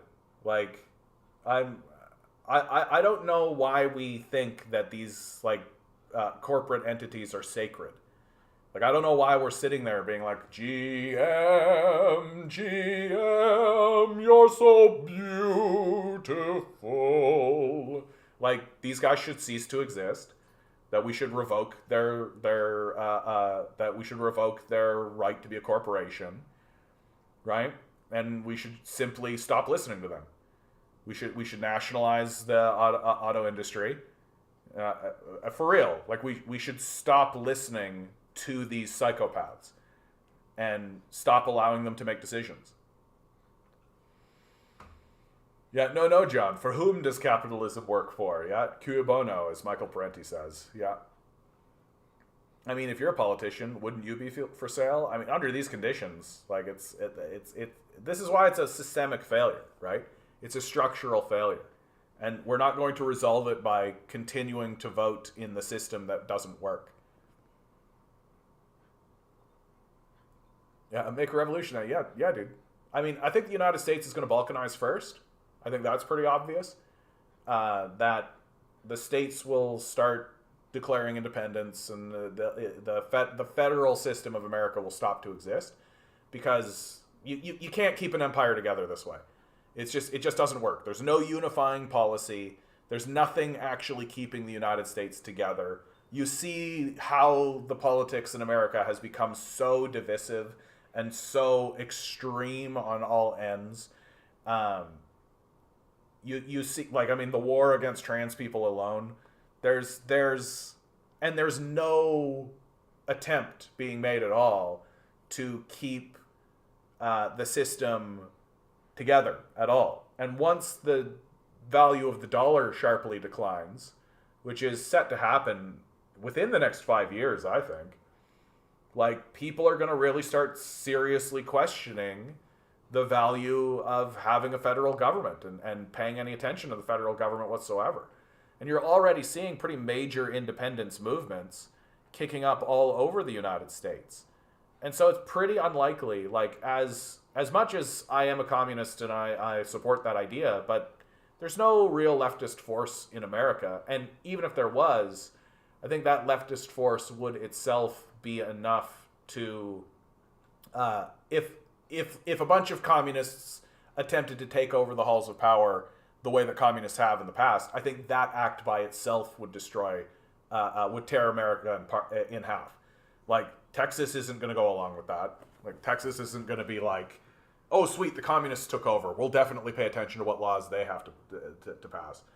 So I think the most likely thing that's going to happen is that the American empire will break up and America will break apart. And America, the United States of America as an entity, will probably recede back to, like, its formation of, like, the 13 colonies, or like, it'll still exist, but it'll be much smaller. There'll be less states involved in it. And I think that's the trajectory of America. And from there, individual states may begin having communist moments. Just like, I mean, like, Texas will become full-blown fascist. I think that's probably what's going to happen there. But, like, I take a look at Seattle. Like, Seattle is, like, rife for some kind of communist or anarchist upswell. I think that that's pretty likely. And there's... So that, to me, seems to be the more reasonable way to actually talk about it. Yeah, if I were a capitalist, I would totally bribe and lobby governments. If I didn't, my competitor would. Yeah, exactly. Yeah, dude. Shit must be terrifying for trans people in the US right now. Yeah. Like, it's so fucking ridiculous, man. Like, it's so bad. Like, the passing of legislation, the idea that this is even a political issue at all is, like, mind-numbingly bad. And the big turning point for me was when the leak happened, when there was a big email leak and we saw how these guys were talking about this, and the way that they were talking about it was literally like, Jesus Christ is going to make sure that we all are wearing crowns in heaven for how we're fighting against. We're fighting the good fight here against the forces of evil here, and we're going to, when we meet Jesus up in heaven, when we meet Jesus up in heaven, he's going to reward us with golden crowns. It's like, oh, you guys are fucking delusional. Like, you guys are just like cuckoo, crazy, banana pants, go nuts. Patrick, good to see you here, bud. Communism is evenly distributing wealth, correct? No, that is not what communism is. Thank you for asking. Communism is is very simply workers owning the means of production. That's what it's mean. It's not about evenly distributing wealth. It's about making sure that the people who are doing the work are actually the primary beneficiary and decision maker in the society. That right now, what you have is you have an ownership class that owns the means of production, that owns corporations and assets and land, right? And workers who own nothing except their own labor that they have to sell to that class, what's called the bourgeoisie, or the owners as I call them, that have to sell themselves to that class or, starve, basically. And so communism says this is a permanent antagonism that exists in the society, that what's good for the owners is not good for the owned, and what's good for the owned is not good for the owners, and so they're constantly at odds with one another, and they constantly fight one another. And so what communism seeks to do is it seeks to eliminate the ownership class, to distribute the power relationship that exists within the ownership class into the working class and into the owned class, and eliminate entirely the class of capitalists, to eliminate the ownership class entirely and make it so that the society is run for the benefit of the workers. That's communism. And this idea of communism is evenly distributing the wealth is sort of a cartoonish parody of what communism seeks. That communists are not interested in evenly distributing wealth. They're interested in making sure that, like, if this is your wealth divide, right? Communists are interested in kind of bringing it back into line, so that, like, it's fine that there's somebody with more wealth, but this person down here at the bottom should still have food and shelter. I think the thing that offends communists the most about the capitalist structure is that capitalism has just accepted this idea that there shouldn't be a foundation. That if you create a foundation of food and shelter upon which people stand upon, that's offensive to the death cult. And to me, I just look at that and think, oh, you guys are fucking Nazis. Like, everyone should have food and shelter. I genuinely do not care what your position is in life. I genuinely do not care what your quote-unquote contribution is. I genuinely do not care.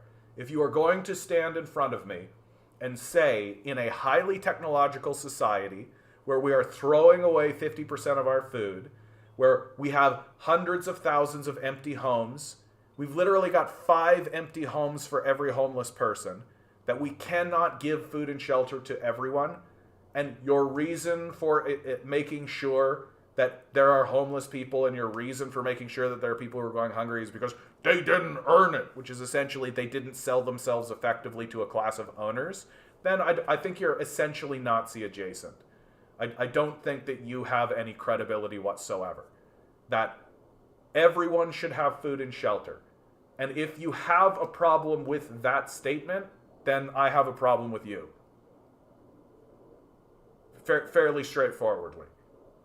Everyone, no excuses, no bullshit, no exceptions, no little hanging Chad. Every single person who is in your society should have food and shelter. And that should be a baseline. That should be, congratulations, you're a citizen, here's your food, here's your shelter. And you move from that position. And anything less than that, I think is intolerable. Like, I think what we're doing is intolerable. There's a reason why our society is failing. There's a reason why the society is collapsing. There's a reason why we're degrading. And there's a reason why it's not going to get any better. And it's because anytime anybody stands up and says, hey, here's a reasonable solution to obvious problems, everybody loses their minds.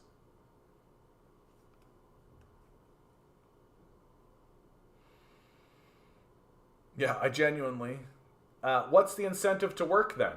I mean, Patrick, the idea that money is the reason why people work is so falsifiable, it's sort of crazy the question gets asked, right?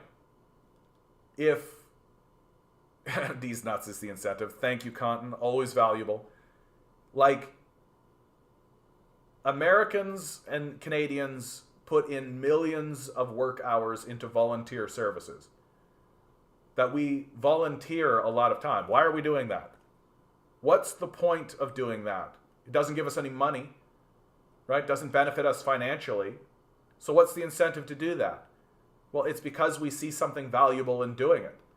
And we do it because we think it's a good thing to do for the society that we live in. That really the question you're asking is, well, what's the incentive to work for free for capitalists? And the answer to that is none whatsoever. Fuck the capitalists. That the burden of proof for your claim is actually on you. That it's up to you to show that when people are provided with food and shelter, they stop working. There's no evidence to suggest that happens. Quite the opposite, in fact.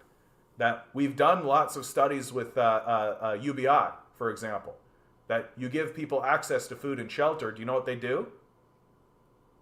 They use the wealth that they are given in order to better their own position, to focus on schooling, to focus on educating themselves, to focusing on bettering their position, and getting better employment and getting better jobs. This sort of mythical narrative that comes out of the death cult that says people will just sit around is the most inhuman shit I've ever heard in my life. Nobody would do this. Literally nobody is going to sit around and do nothing. Like, basic boredom insists that that will not happen. Basic boredom insists that that will not happen. And not only is there no evidence for it, I think it's just a bullshit lie that the capitalists spew out of their dumb shitholes in order to convince gullible people to suffer for nothing.